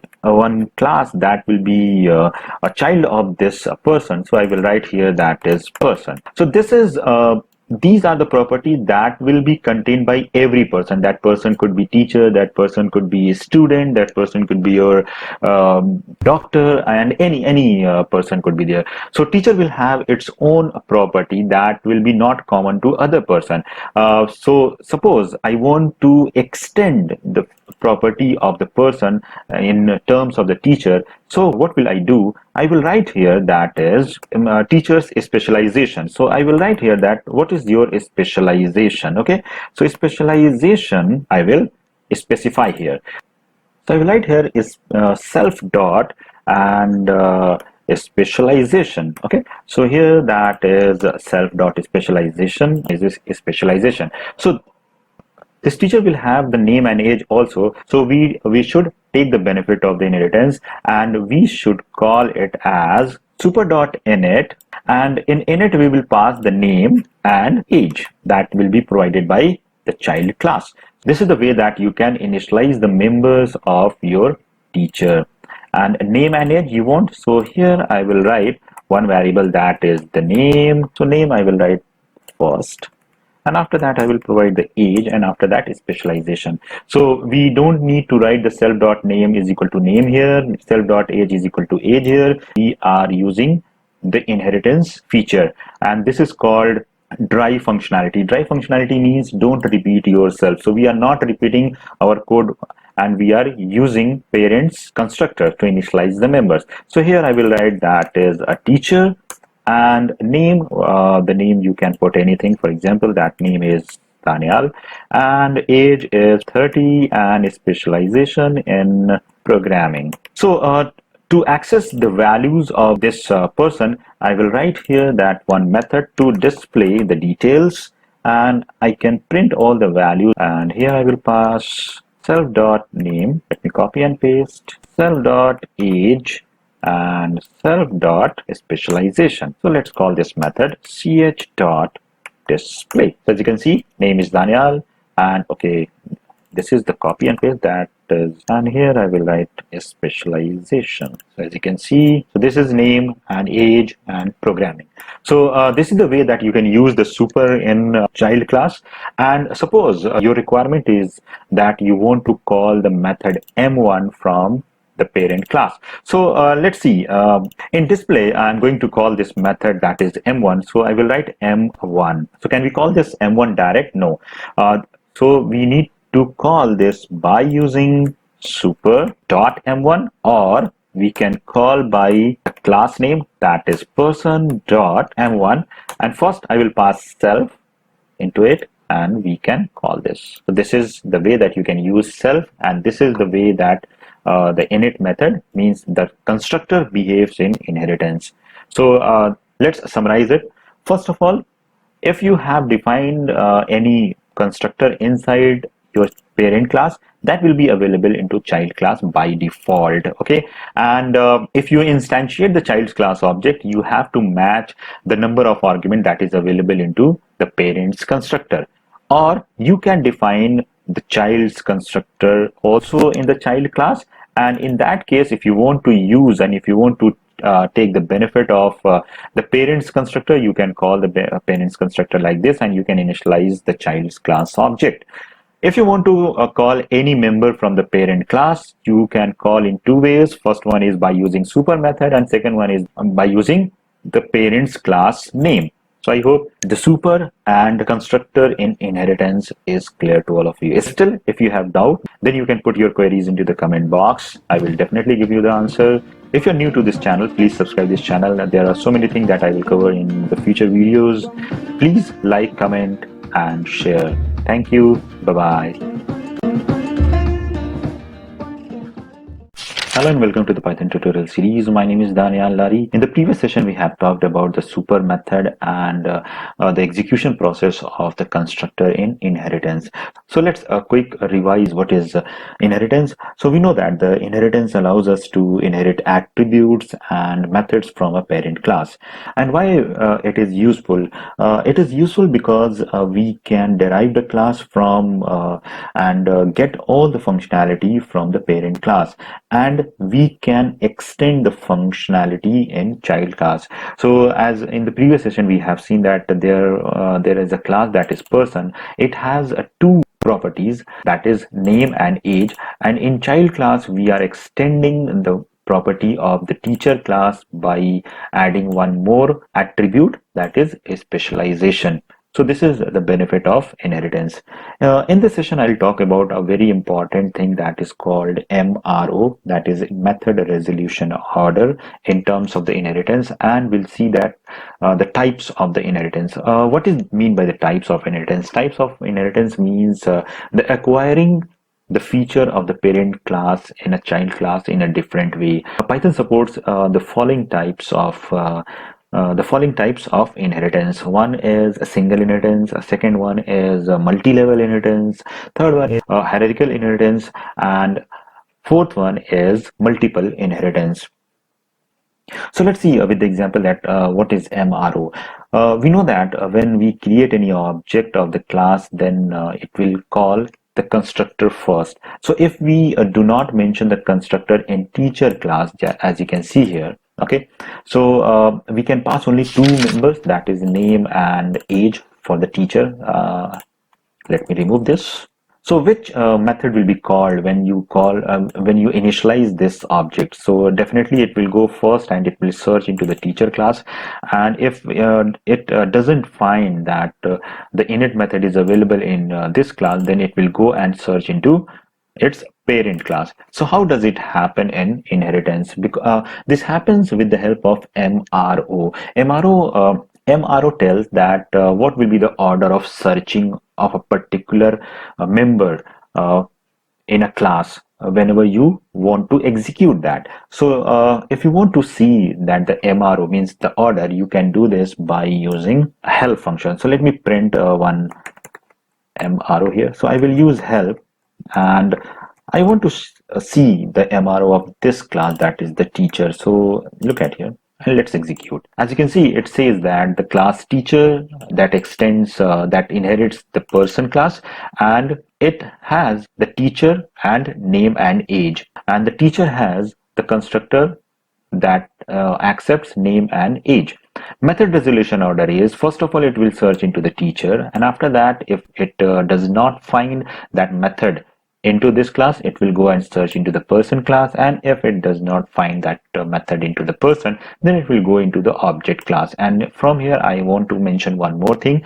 Every class that you create in Python, every class will be child of object class. So object class is by default parent of all classes. Just remember this one, and I will discuss the object class in the fresh video to explain that what is the object class. Okay, so by using this method resolution order, you can understand that if we try to call this method, for example, just look at here, if I create an object of teacher, just look at here, and I'm passing some values, Daneyal, and age is, that is 30.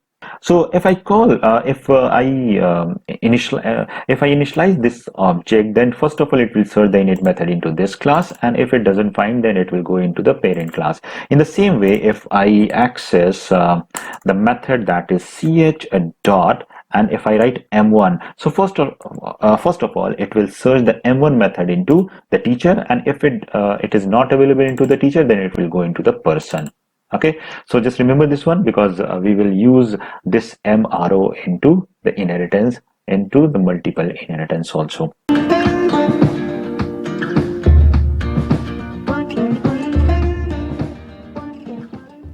Hello and welcome to the Python tutorial series. My name is Daneyallari. In this session, I'm going to explain the types of the inheritance, and after completion of this session, you will be more clear about the method resolution order, right? In the previous session, we have talked about the method resolution order. So we have seen that in which order the method will be searched whenever we call that method using the object. So the first type of the inheritance is called single inheritance. In single inheritance, as you can see, there will be only one base class, and there will be only one child class. So all the functions and all the attribute from the base class will be inherited to the derived class.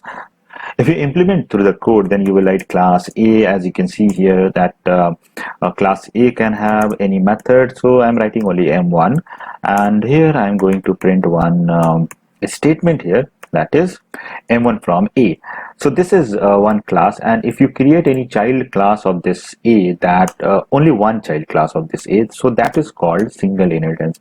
For example, that is class B, and this is the child of A. So this is the way that we create the inheritance, and we create the child, we create the derived class. So you can write that def, and it can also have its own attribute and the methods. So we can define the methods as well. So I'm going to write print, and here I'm going to write M2 from B. So if you create any object of this child class, then you can access M1 and M2 as, and we have already seen this kind of the inheritance in the previous examples also. So I think this will not create any problem to all of you, that what is the single inheritance. So create an object by creating this, and here I will write b dot m1 and b dot m2. So let's execute and see what is the output, and here you can see that is m1 from A and m2 from B. So this is a very simple inheritance that is called single inheritance. Next one is called a multi-level inheritance. So in multi-level inheritance, you will find that the further derived class inherited by another class. In that case, the derived class will become the base class for another class. So as you can see in the picture, that the class A is the parent of class B, and class B is the further parent of class C. So class A is the base class for class B, and class B is the base class for class C. In the same way, class B is the derived class of class A, and class C is the derived class for class B. So this is called multi-level inheritance. So in this way, we can say that the class A is the grandparent of class C. It means all the feature that is defined inside the class A will also be available in class C. So in if you want to implement this, then you can write the code like, you need to create a class that is C, and it will inherit the class B. So as you can see, class B is inheriting class A, and class C is inheriting class B. And yes, this can also have the method that I'm going to create M3 here, and print M3 from C. And now if I create an object of the C class, then you will find that we are able to access three methods, M3, and since all the methods are coming from inheritance, so it can access c.m1, c.m2, and c.m3. So let's execute and see this. As you can see, okay, so this is called multi-level inheritance. So you can increase the levels by creating one more class. Suppose you create a class D that inherits the class C, then this is also called multi-level inheritance. Next one is called hierarchical inheritance. So in hierarchical inheritance, you will find that there will be one parent class and it can have more than one child class. So suppose this is the parent class and this B is the child of A, and again if I make this C as the child of this A, so this is called hierarchical inheritance. So as you can see in the picture that class A is the parent and further class B, class C and class D are the child of class A. So this is called hierarchical inheritance. So in this case C will have M1 and M3, B will have M1 and M2. So if you want to access any of them, any of the method from B, then you need to create the object of the class B. And if you want to call the method M1 and M3 through the object of C, then you can create the object of class C. So I hope this statement is also clear. Yes, M2 cannot be called because M2 is not a part of, in this case, M2 is not a part of C. So look at the output. So this is called hierarchical inheritance. So in hierarchical inheritance, you can say that one parent, multiple child. So this is valid, right? And the next one is called multiple inheritance. In multiple inheritance, you will find that one child can inherit more than one class. It means one derived class can have more than one base class. So suppose this is your suppose these are your classes, class A, class B and class C. And in this case, if this class C having parent A as well as the parent B, so this is the way that you will implement multiple inheritance. Write all the classes that you want to you want to make a parent of this class C by separated comma. So class A will be parent of C and class B will be parent of class C. So in this case, M1 and M2 will be available to the class C, and by using the class C object, we can access the method 2. Let's see. So this is the output. One thing that you need to remember in the multiple inheritance, that is called method resolution order. So sometimes you get confused that what will be the order of the execution of the method, in which class it will first search, class A or class B. So to clarify that, I'm going to show you that print and I'm going to write the help and class C. So first of all, understand that what will be the order of calling, the method calling, method resolution order. So first of all, it will search into the C if you call any method through the object of the C, and after that it will search into the A. Why it will go into the A? Method resolution order works from left to right in inheritance. So as you can see in inheritance, class A is in the left side. So first of all, it will search into the A, and after that it will go into the B. And if it is not available, then it will search into the object. Similarly, if I make changes into it and if I write B and A, so now method resolution order will be changed. As you can see here that first of all, it will search into the C, then it will go into the B, and after that it will go into the A. To understand this one, let's create constructor. Only print some statement here that will show you something. So here I'm going to print, that is, I am from A.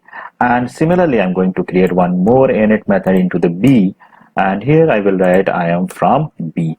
So let's see that if I create an object of the class C, then what will be the order? So C is equal C and this one. Okay, so as you can see, I am from B. Why I'm getting I am from B? Because we are performing the multiple inheritance, and first of all we are inheriting the class B. So if we see the method resolution order, then you will find that first of all it will search into the C. So init is not available into the class C, so it will go into the B. It finds that yes, in B that there is a init method, so it will print and it will execute that method, I am from B. Similarly, suppose class A has M1 method and class B also has M1 method. So if you call the M1 method by using the object, then which one will be called? So definitely B's M1 will be called. Just look at here.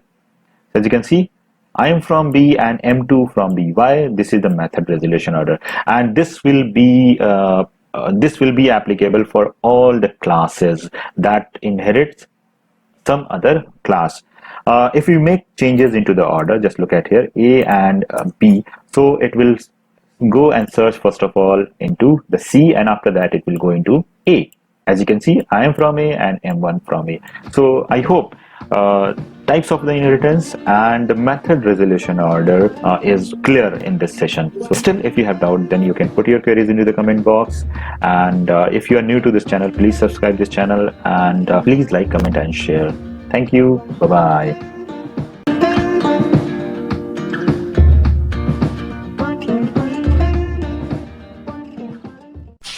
Hello and welcome to the Python tutorial series. My name is Daneyall. We know that in object-oriented programming there are four major concepts. One is called abstraction, second one is called encapsulation, third one is inheritance, and fourth one is polymorphism. So far we have learned three concepts of object-oriented programming: abstraction, encapsulation, and inheritance. So if you have still doubt in these concepts, then you can put your queries into the comment box. In this session, I'll discuss about the last concept of object-oriented, that is called polymorphism. So before going to start the session, first understand that what is the meaning of polymorphism. So polymorphism, we know that is one of the principle of the object-oriented programming by which an object can perform single functionality in many forms. And the polymorphism is actually the combination of two words. One is called poly and second one is called morph. And poly means many and morph means forms. So we can say that many forms. Polymorphism is also referred to as one name, many forms, or having one name with multiple functionality. For example, a person can walk in many ways like slow, fast, forward, backward, etc. So that is called polymorphism. It means if you have one functionality and you can show in many forms, that is called polymorphism. We have already seen one example of the polymorphism. That is, for example, if you have, remember that print function. So if you write here, that is the hello.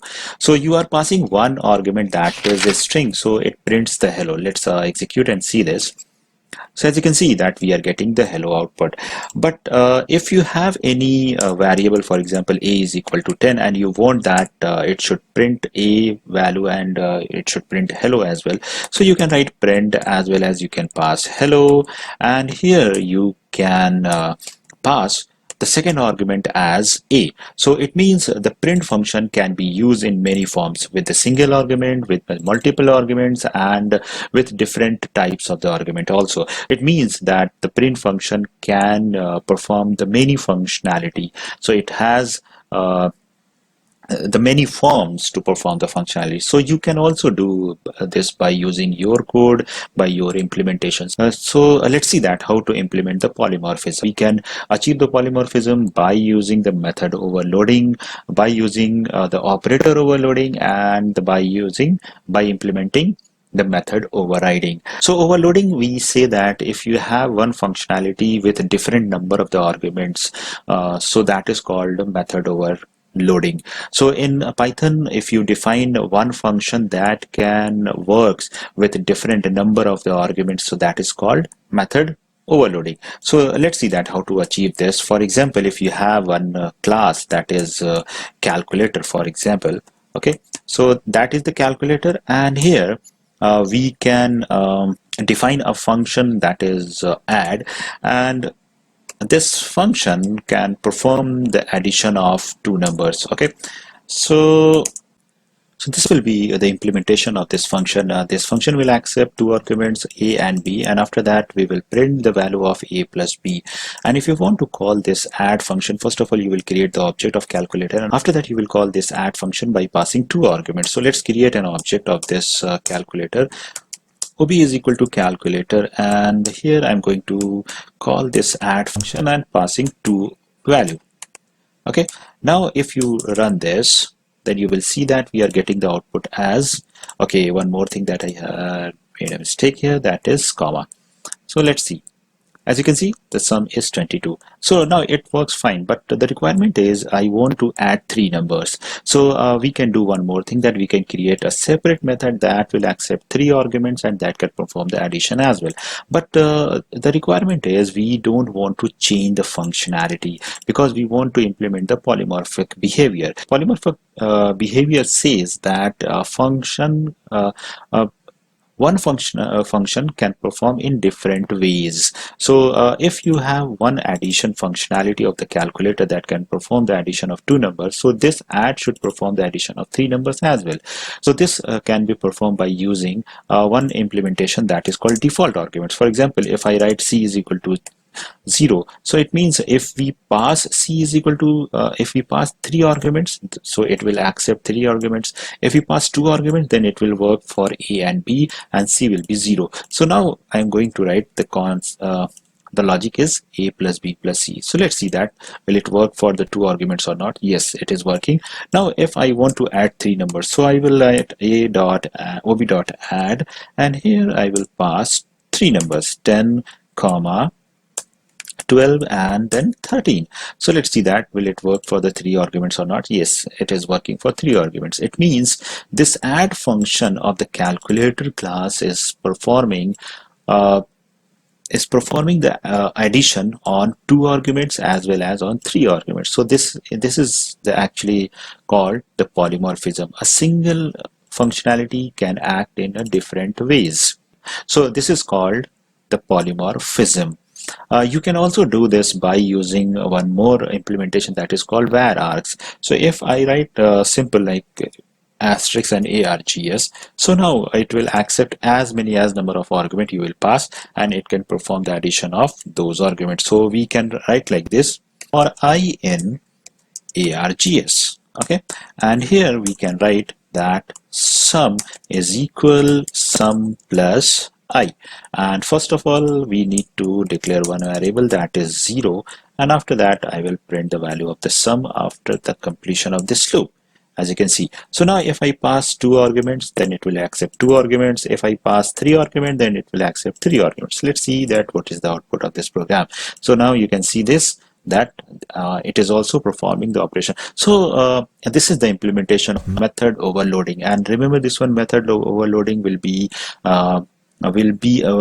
implement in a same class. As you can see that we are passing two arguments, then it works. If we passing three arguments, then it works.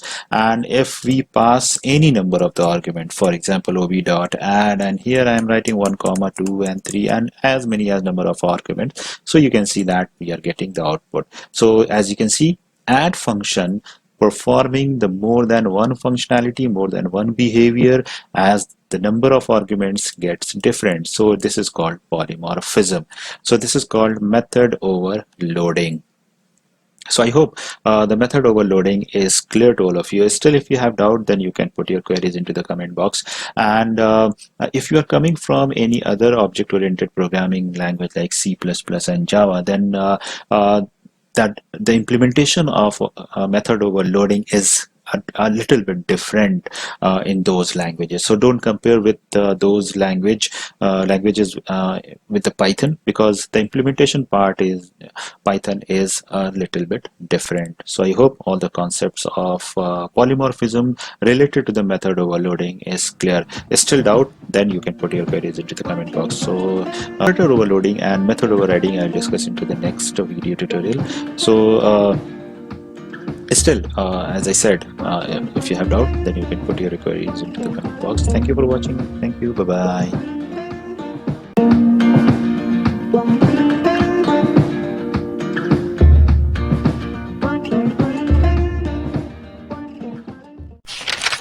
Hello and welcome to the Python tutorial series. My name is Daneyal. In the previous session, we were discussing about the polymorphism, and we have seen that how to achieve the polymorphism. First type, the first way to achieve the polymorphism is by using the method overloading, and we have already discussed about how to achieve the method overloading.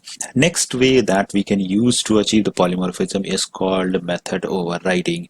And here you have to remember one point, that is if you want to override a method, there is a situation, means there is a condition, and that condition says there must be two classes and having the parent and child relationship. Parent and child relationship we can establish by the inheritance. It means if we want to override a method, then it means first of all we have to perform the inheritance. So let's create two classes, and after that we will see that what is called method overriding.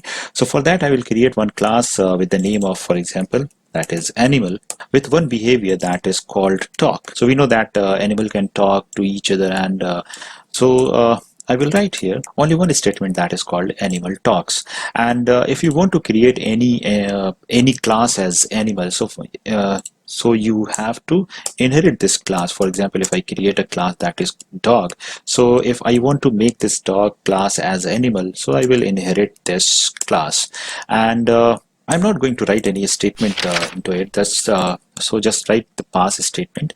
And here now going to create the object of the dog class. So we can create ob is equal dog, and if I call ob.talk, then we can say that we are calling the method that is coming from the animal class. So animal talks. Now, if you want to create another class that is the type of animal, then definitely you will create another class, for example, that is the cat. And if you want to create this class as animal, then definitely you will inherit the animal class.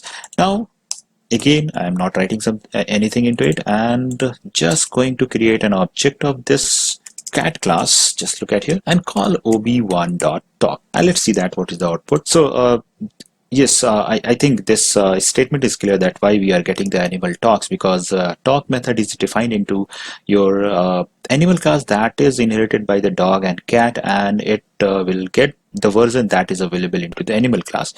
Now the situation is, and understand this one, every animal will talk in its own way.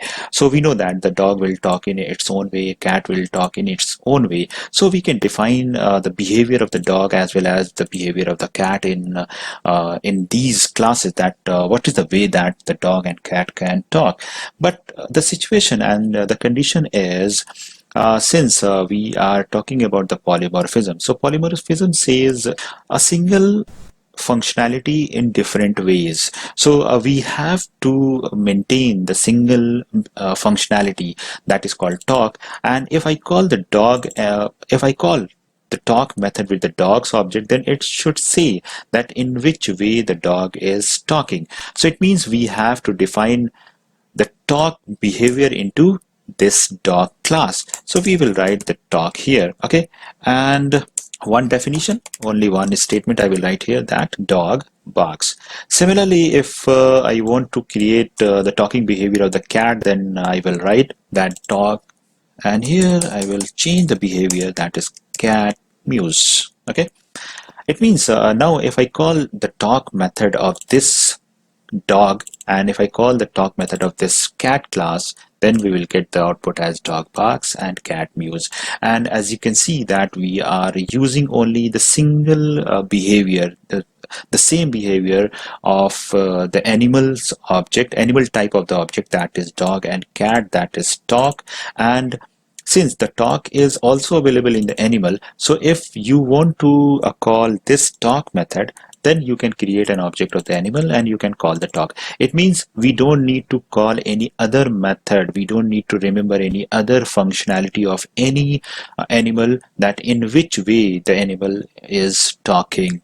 Only you need to call the talk method. Either that class is dog, that class is cat, that class is your camel. So you just need to call the talk method, and whenever you will call that talk method with any type of the animal's object, you will get the behavior of that object. So this is called actually the method overriding. And what is called the method overriding? Method overriding says if a parent class defines a method that is shared by all the subclasses, so that subclass can redefine the behavior in its own way without changing the prototype of that behavior, that prototype of that method. So as you can see, this method is provided by this method, that is talk, is provided by the parent class animal, and the behavior, the implementation is changed by the dog class, but we are not changing prototype of this method, that is the talk method, and it is not accepting any argument.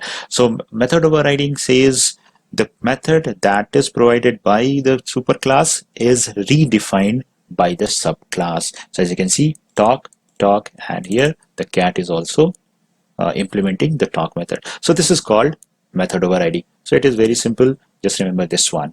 So I hope the method overriding is clear. One more time, the method that is provided by the parent class redefined by the child class is called method overriding without changing, without make the changes in the prototype. Okay, so still if you have doubt, then you can put your queries into the comment box. And if you're learning something, if you're enjoying this video tutorial series, then please like, comment and share the videos with your friends, and don't forget to write your comments. Thank you. Bye bye.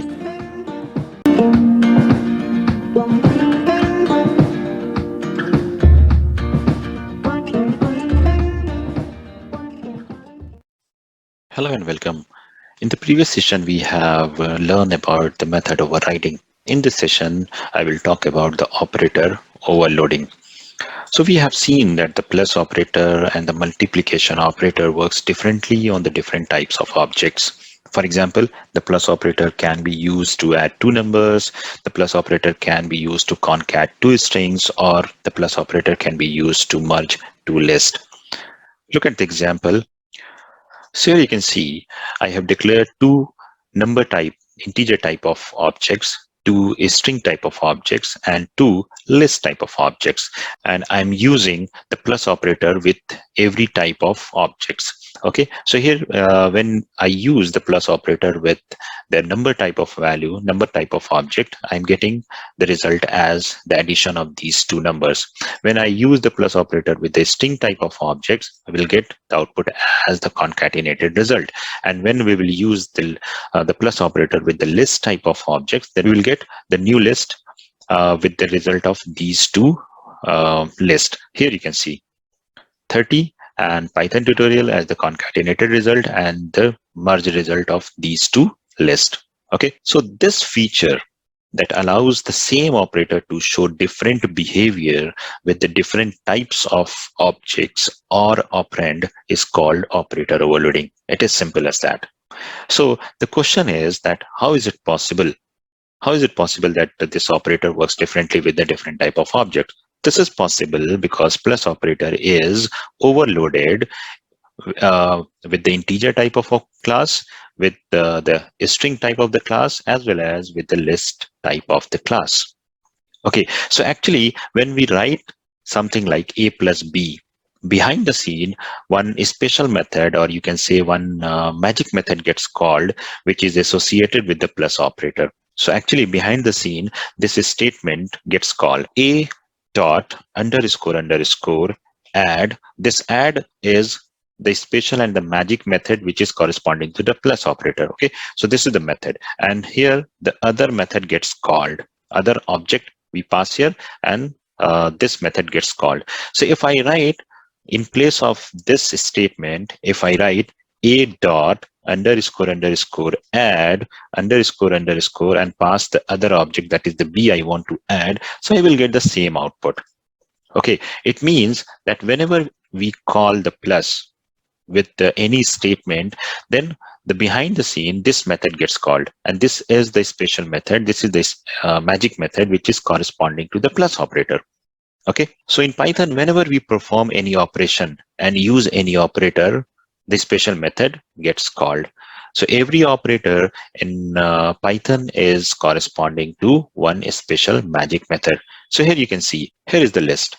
So Python magic function used for operator overloading. So here you can see the plus operator and the corresponding method is double underscore add double underscore and self and other object that you need to pass over here to perform the addition. Similarly, for the subtraction, the minus operator, we use the magic function underscore underscore sub underscore underscore. Okay, here you can find that if you want to perform and if you want to overload any operator, you need to write these method in your class. Okay, similarly for the comparison operator, if you want to compare two objects, then you have to use and you have to overload the operator, and you have to implement these methods, that is underscore underscore lt for the less than operator, underscore underscore gt for the greater than operator. Okay, for the assignment operator, here is the list.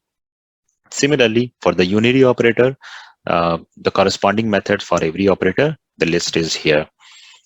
But one thing you have to remember, guys, and that is just take a note and make a note in your notebook. That is, it is not possible to change the number of operand for an operator. Okay, so you can overload the operator, but you cannot change the behavior of the operators. For example, you cannot overload a unary operator as a binary operator. So now the question is, what will happen when we will use the operators with the user-defined classes? For example, I want to add two user-defined objects. I want to compare two user-defined objects. So suppose I want to add two test type of object. I'm going to define one test type of class here, and I will create two test type of object, and I will perform the addition between those two objects. So let's define first of all. So here is the class test with one attribute, that is A, and we'll create the test type of class that will accept one argument, and we will add these two objects. So let's create two objects of the test type, that is ob1 is equal test, and I'll pass 10 here, and ob2 is equal test, and here is the 20.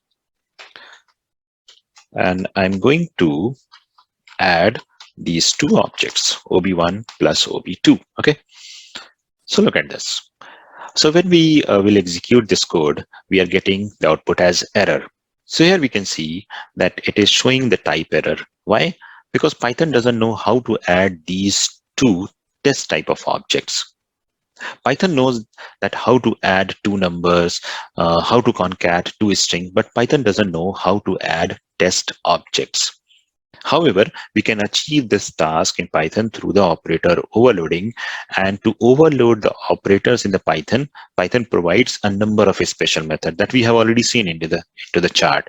So to add test type of object, if you want to add two test type of object, we have to overload plus operator. And for this, we have to implement the add function in the test class. So let's implement and see that what will happen after implementation.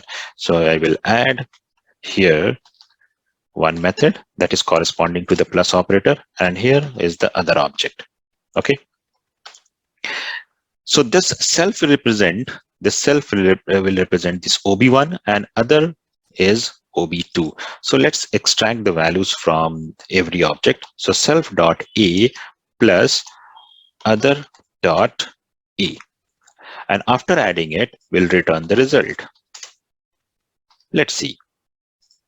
So you can see we are getting the output as 30. So now it is added. Why? Because whenever you will call like this, whenever you will perform ob1 plus ob2, behind the scene, this method will be called automatically. ob1 dot underscore underscore add underscore underscore and ob2. Okay. So this is how we do the operator overloading. So if you want to overload and if you want to perform any task with your defined classes, user-defined classes, you need to overload the operator. And for overloading the operator, we have to write the corresponding, and we have to implement the corresponding method in the class. So now the conclusion is, if we want to perform the operations like add or comparison or any other operation with the user-defined classes, we have to overload that operator. And to overload means we have to implement the corresponding special method in our class. Let's take one more example that, for example, I want to compare two students on the basis of the marks. Okay, and I want to check that which student got the highest marks, either the student 1 or the student 2. So how will I do that? So first of all, I need to create the student type of class here. So I will define the student class, and with the attribute marks, I will take only one attribute. Okay, that is the marks, and I'll create two student type of object here, that is the st1, and here I will write the student, and student 1 got 40 marks, student 2 got, let's suppose, 60 marks. I want to compare that which student got the highest marks. So what will I do? I will write something like, if I will write like st1 is greater than st2, then print the value and print the result as first student got highest marks. Else print the result as second student got the highest marks. Okay, so let's run this code. So again, you can see here that we are getting the type error. Why? Because when you will compare two student type of objects, so behind the scene, the GT method will be called. And as you can see that the GT method is not implemented into the student class. So compare the student type of object. Okay, so we have to overload this operator into the student class. And which method is corresponding to this greater than operator? We have already seen into the chart. So accordingly, we will define. So underscore, I will define the GT method here because this is the corresponding to the greater than. Okay, so GT and other object that I want to compare. And here I will write return either true or false for the self for the object number 1 dot marks, okay, is greater than other object dot marks. Okay, this is so other dot marks. Now look at the output. So here you can see, okay, my bad, this is the GT, not get. Okay, so here you can see, okay, spelling mistake. Here is the marks. The attribute names should be same, marks and marks. Okay, fine. Now we need to fix it. So marks and marks. Okay, fine. Now here you can see second student got the highest marks. Okay, and now if I change this value to suppose 70, so it will show you the result as the first student got the highest marks. So if you want to compare, if you want to add, if you want to perform any operation onto the user defined objects, so you need to overload that operator. And overload means you have to implement the corresponding method in your class. Okay, so this is all about the operator overloading. I hope the concept is clear. Still, if you have doubt, you can put your queries into the comment box. Thank you for watching. Bye-bye.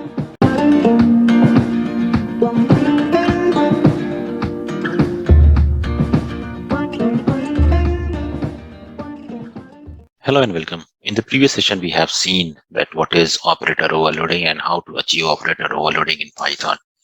In this session, I will talk about the Dunder method. Dunder methods are also referred as the magic method or special methods. So in the previous session, you have noticed that if you want to overload any operator, so you need to write the corresponding method with respect to the operator. So here you will notice that that method is starting with the double underscore and ends with the double underscore. So any method that starts with the double underscore and ends with the double underscore are called the Dunder method. Dunder method means double underscore methods. And here you can also notice that init is also following the same rule. So init is also a Dunder method. And one special feature of the Dunder method is that you are not required to call the Dunder method by yourself. So they are associated with some special type of command and some special type of situation, and they will execute automatically. So if you will create any object, here you can notice that if you create any objects, so at the time of object creation, this init method gets executed automatically. So here in line number 15, if I create and if I do the instantiation, so this init method is executed automatically. Similarly, if I execute the line number 18, the statement number 18, where I'm comparing two objects, so this GT method will get executed automatically. Okay, so these methods are called the Dunder method, double underscore method. One more special method I will discuss about this method in this session, that is called str. So what is str? Suppose this is your student class. So let's create more attribute into the student class. So you can see I have created 3 attributes inside the student class, and attribute names are name, age, and marks. Okay, and let's delete all these things are not required for the str function. Now, what if I will print this object? Suppose if I write st1 over here, okay, so what will be the output? So here you can see, okay, my bad, I need to pass 2 more arguments. Name of this student is Daneyal, age is, let's suppose 30, and marks is 70. Okay, so let's see. So you can see we are getting the output as this is the student type of object and it is at some memory location. But you can notice here that it is not in well readable format and it is useless. Okay. Similarly, look at this. If I create any built-in object, for example, if I create any list,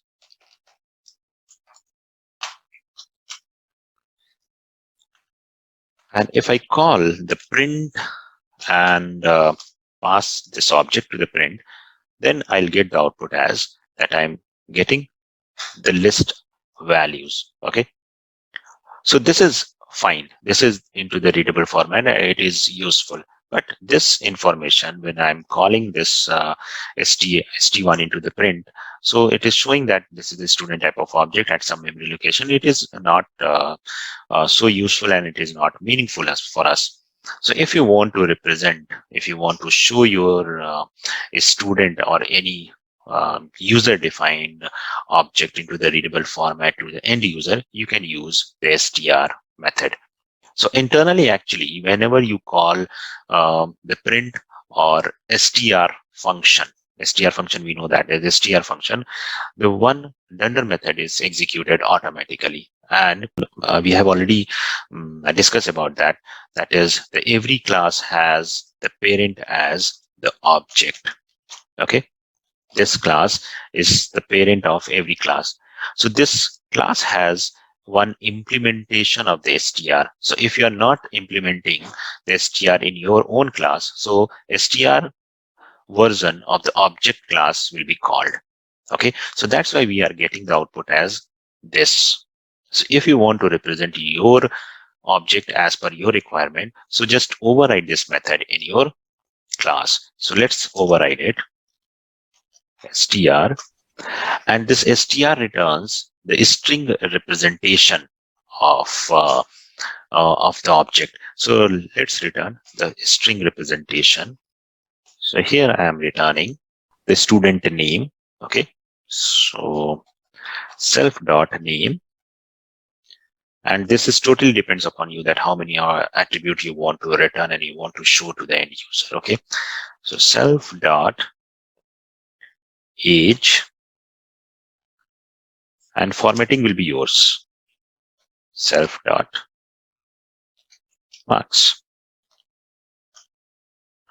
So if I call this and if I'll execute this code one more time, then you can see here that we are getting Daneyal 30 and 70. So you are not required to call this str. Whenever you will call the print function and you will pass the object, it will execute str by default.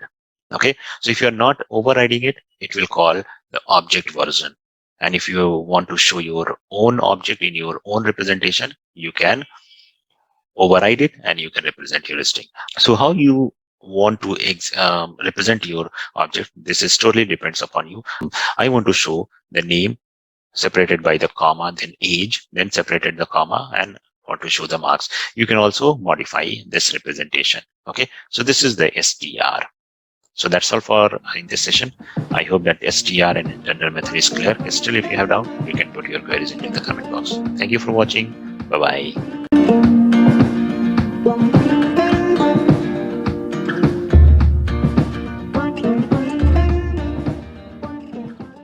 Hello and welcome. Sometimes you will notice that you have written some code where all the statements or expressions are syntactically correct. But when you run the program shows some error and terminates abnormally. Let's take an example to understand this. I have written a small piece of the code where I have printing the first statement as program start. I'm taking two input from the user as the first number A and the second number B, and then performing the operation, the division between these two numbers, that is A division by B, and last statement, that is program ends. So as you can see here that program is correct. Every statement and every expression is syntactically correct. If I run this piece of the code at the very first time, and if I provide the first number as 10, second number as 2, so we are getting the result as 5.0 and program ends. So this is fine. Your program terminates normally. What is called normal termination? Normal termination means that your program and your every piece of the code is executing perfect and your program terminates normally. Now run this piece of the code one more time. Enter the first number as 10, enter the second number as 0. So here you will notice that we are getting some error, and it says that it is zero division error and the program terminates abnormally. Abnormal termination means that we are not getting the output as the 13th statement that says that program ends. Okay, so in programming, where your program terminates abnormally, we call it an exception. An exception is an abnormal condition that occurs during the execution of a program and due to which the normal flow of the program's instruction may disturb. And by the Python documentation definition, if a statement or expression is syntactically correct, it may cause an error when an attempt is made to execute it.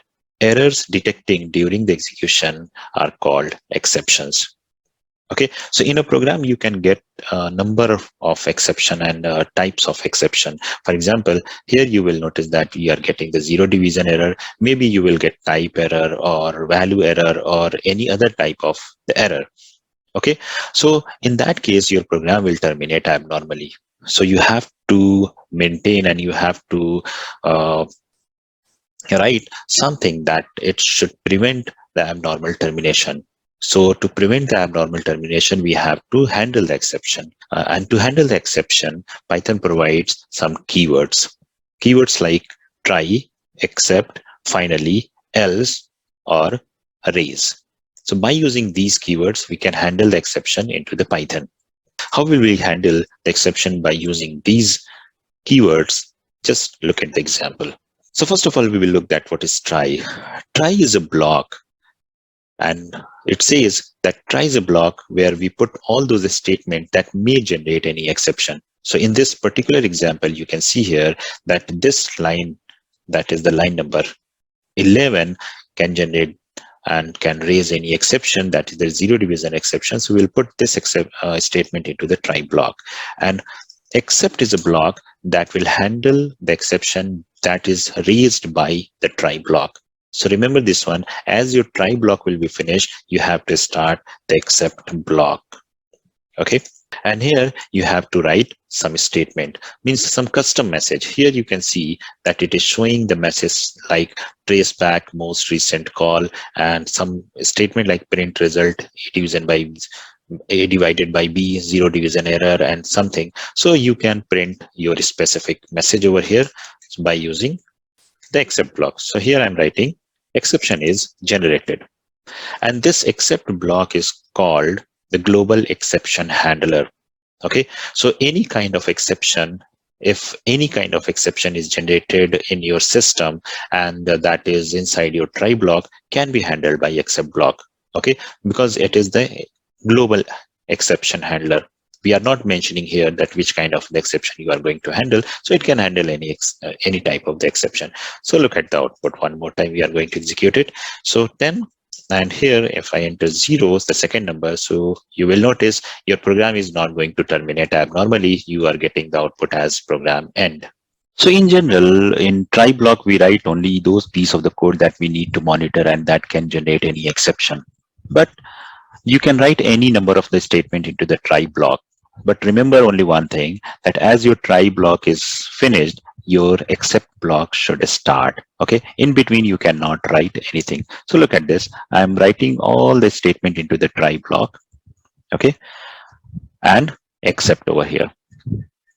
So except block will catch the exception that is generated by the try block, and this is the global type of the exception handler. Now what is finally? Okay, so finally is a block that will execute every time either the runtime system generates any exception or it doesn't generate any exception. Okay, so finally is a block that will execute every time. So here is the finally. So I'm writing only one statement into it, that finally block, just to show you that finally block is executing or not. So let's execute this. So here you can see it is asking first number. So first number is 10, second number is 0. So let's generate one exception. So you can see exception is generated. Okay, so this line generate exception. Exception is catched by this except block, and then exception is generated. This statement is executed. Now you can notice that finally block is also getting executed. Okay, and program end. Let's run one more time, and here we'll enter the number 10 and second number as 2, and we are not generating any exception. So this program is not generating any exception. It's still the finally block is going to execute. Okay, so finally block will execute either the exception is generating or not generating. Okay, so ideally we write those piece of the code that we want to execute every time. Okay, and in finally block we write those statement that can free up the resources. Suppose in your application, in your code, you are acquiring some resources to perform some task. You are opening some file to read the data. You are opening some file to write the data, and you are opening databases to perform read write operation, and you want to close the connection, you want to close the file before closing the application. So it might be possible that your application can be terminate abnormally. So in that case, we should do one thing, that we should write those closing and free up the resources code into the finally block, because finally block will execute every time either the program terminates normally or abnormally, or exception is generated or not generated by the system. Okay, so this is the use of the finally block. Next keyword that we can use with the exception handling is else. Okay, so else part is optional into the exception handling, but we can use it. So else we use after the except block. Okay, so here I'm writing the else block. So just printing else block. Else block is a block that will execute only and only if all the statements of the try block gets executed successfully, if the exceptions are not generated into the try block. Okay, if exception is generated into the try block, then else block will be skipped. Look at this. Enter the first number 10, and you can see here that exception is not generating here, then else block is executing. Okay, similarly, let's execute one more time and generate one exception. So 10 and then 0. So here you will notice else block is skipped. Okay, so the situation where you want some piece of the code should execute if the exception is not generating, and that is for sure, so you can write into the else block. And else block is optional, but since it is with the exception handling, so we should know that where we should use the else block.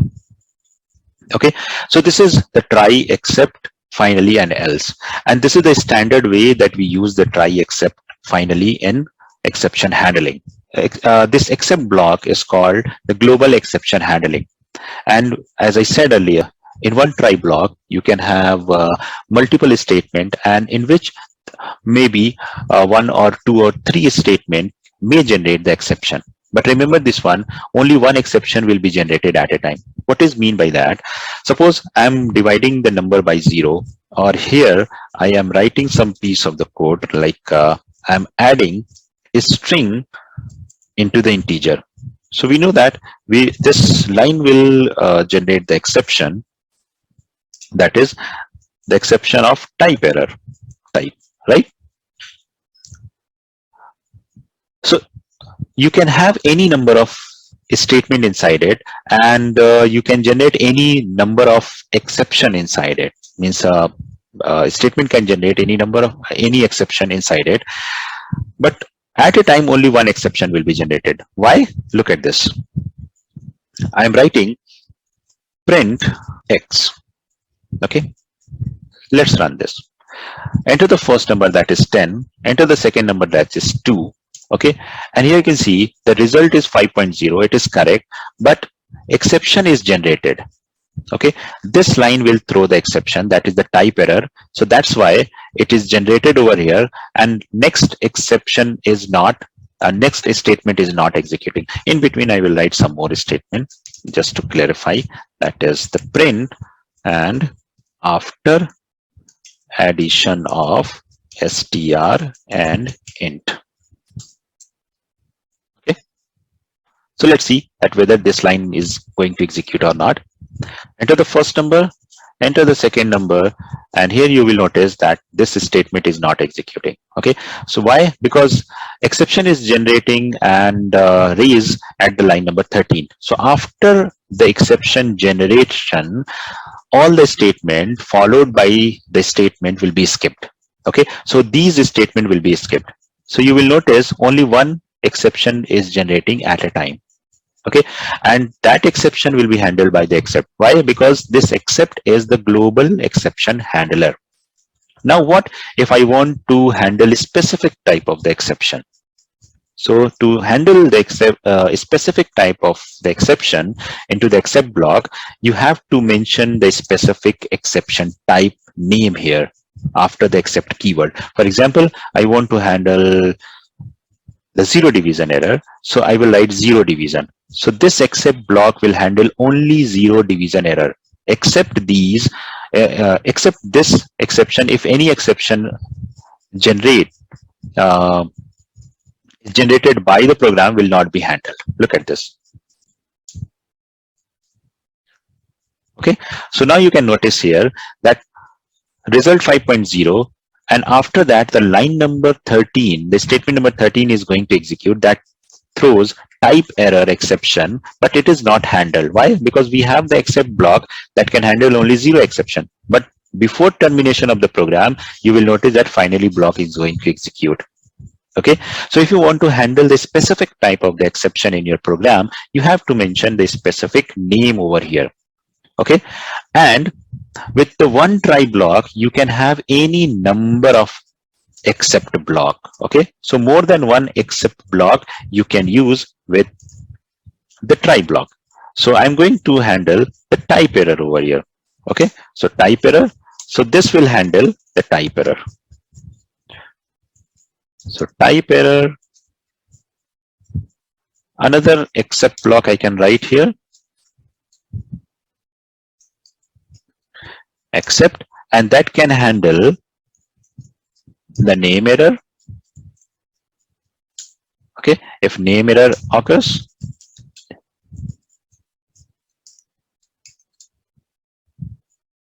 so let's run this.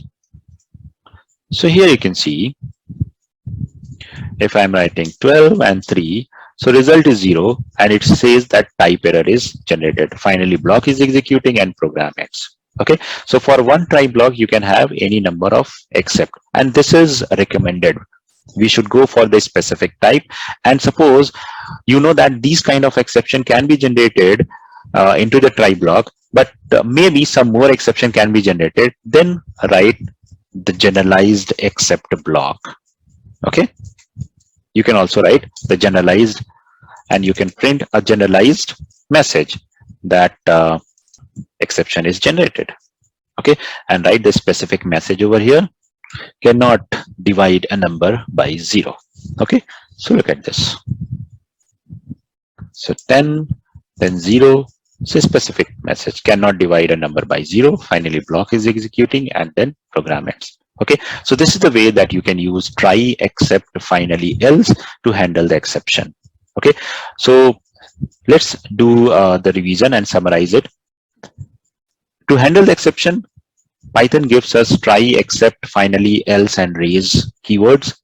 We put all those statements into the try block that we need to monitor that can generate any exception, and we write the except block that can handle, that can accept that exception type. Okay, and for one try block we can have any number of the except block, but as your try block will be finished, you have to start the except. As your except will be finished, then you have to write the else, and after that you will write the finally. Okay, some more combinations are valid.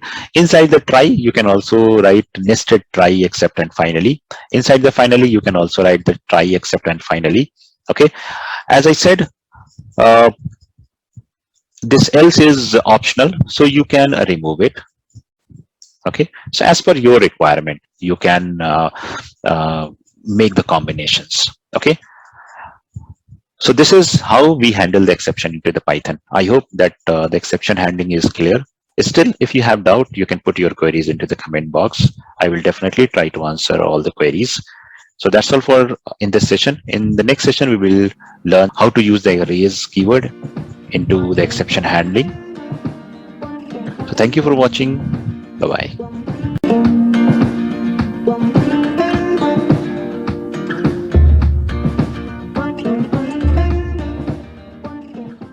Hello and welcome. In the previous session, we have seen how to handle the exceptions in Python using try, except, else, and finally. In this session, we will learn what arrays keyword is and how to throw an exception, either that exception is built-in or custom exception. We will learn that how to create the custom exception in the next session, okay, using the arrays keyword.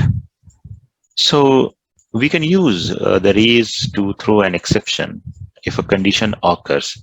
So if you want to throw an error when a certain condition occurs using arrays, we will write something like, just look at the code.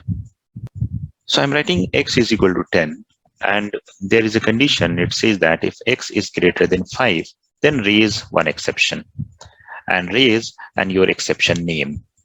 And here you can pass your custom message as well. So here I'm passing x should not greater than 5. The value of x was, okay. So if I run this piece of the code, then you will notice the output is raise an exception and x should not be greater than 5. The value of x was 10.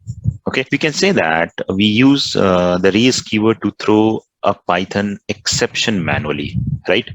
And we can also add a message to describe the exception, as we have already done into this example, that we can raise the exception manually and we are adding a custom message. So we know that the exception can be generated by runtime system. So apart from that, if you want to raise your own exception, okay, so you can use the raise keyword. So to better understand, let's take a simple example. Say we want the user to enter a date, and the date has to be either the current date or the date into the future. If the user enters the past date, the program should raise an exception. Okay, so let's write a piece of the code. So for that, first of all, we'll use the datetime module, and we are importing datetime from the datetime module. And after that, we'll create the current date object. Okay. So current date is equal datetime dot now. Okay.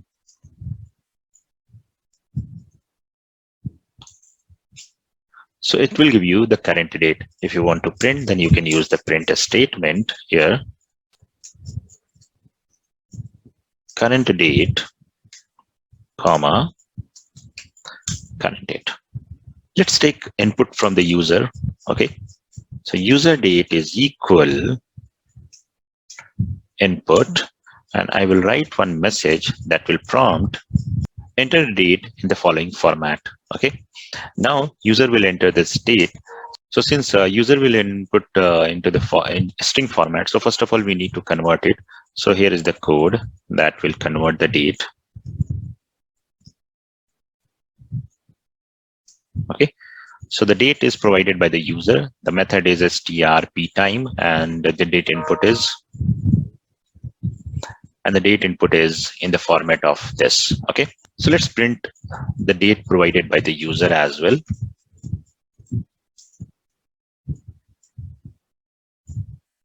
So here the date provided by the user, and we are printing into the format YYMM and DD. Okay. Now I will write a piece of the code where if the date provided by the user and the current date, okay, if the certain condition is not met, okay, means the date provided by the user is less than the current date, then raise the exception and says that date provided cannot be into the past. Okay, so you can write this kind of the code. Here you can see current date is this one, and now provide the user date. Okay, so I will put here 2021 hyphen 05, the month, and the date is 15. So here you can see we are getting the exception that the date provided cannot be into the past. Okay, let's run one more time.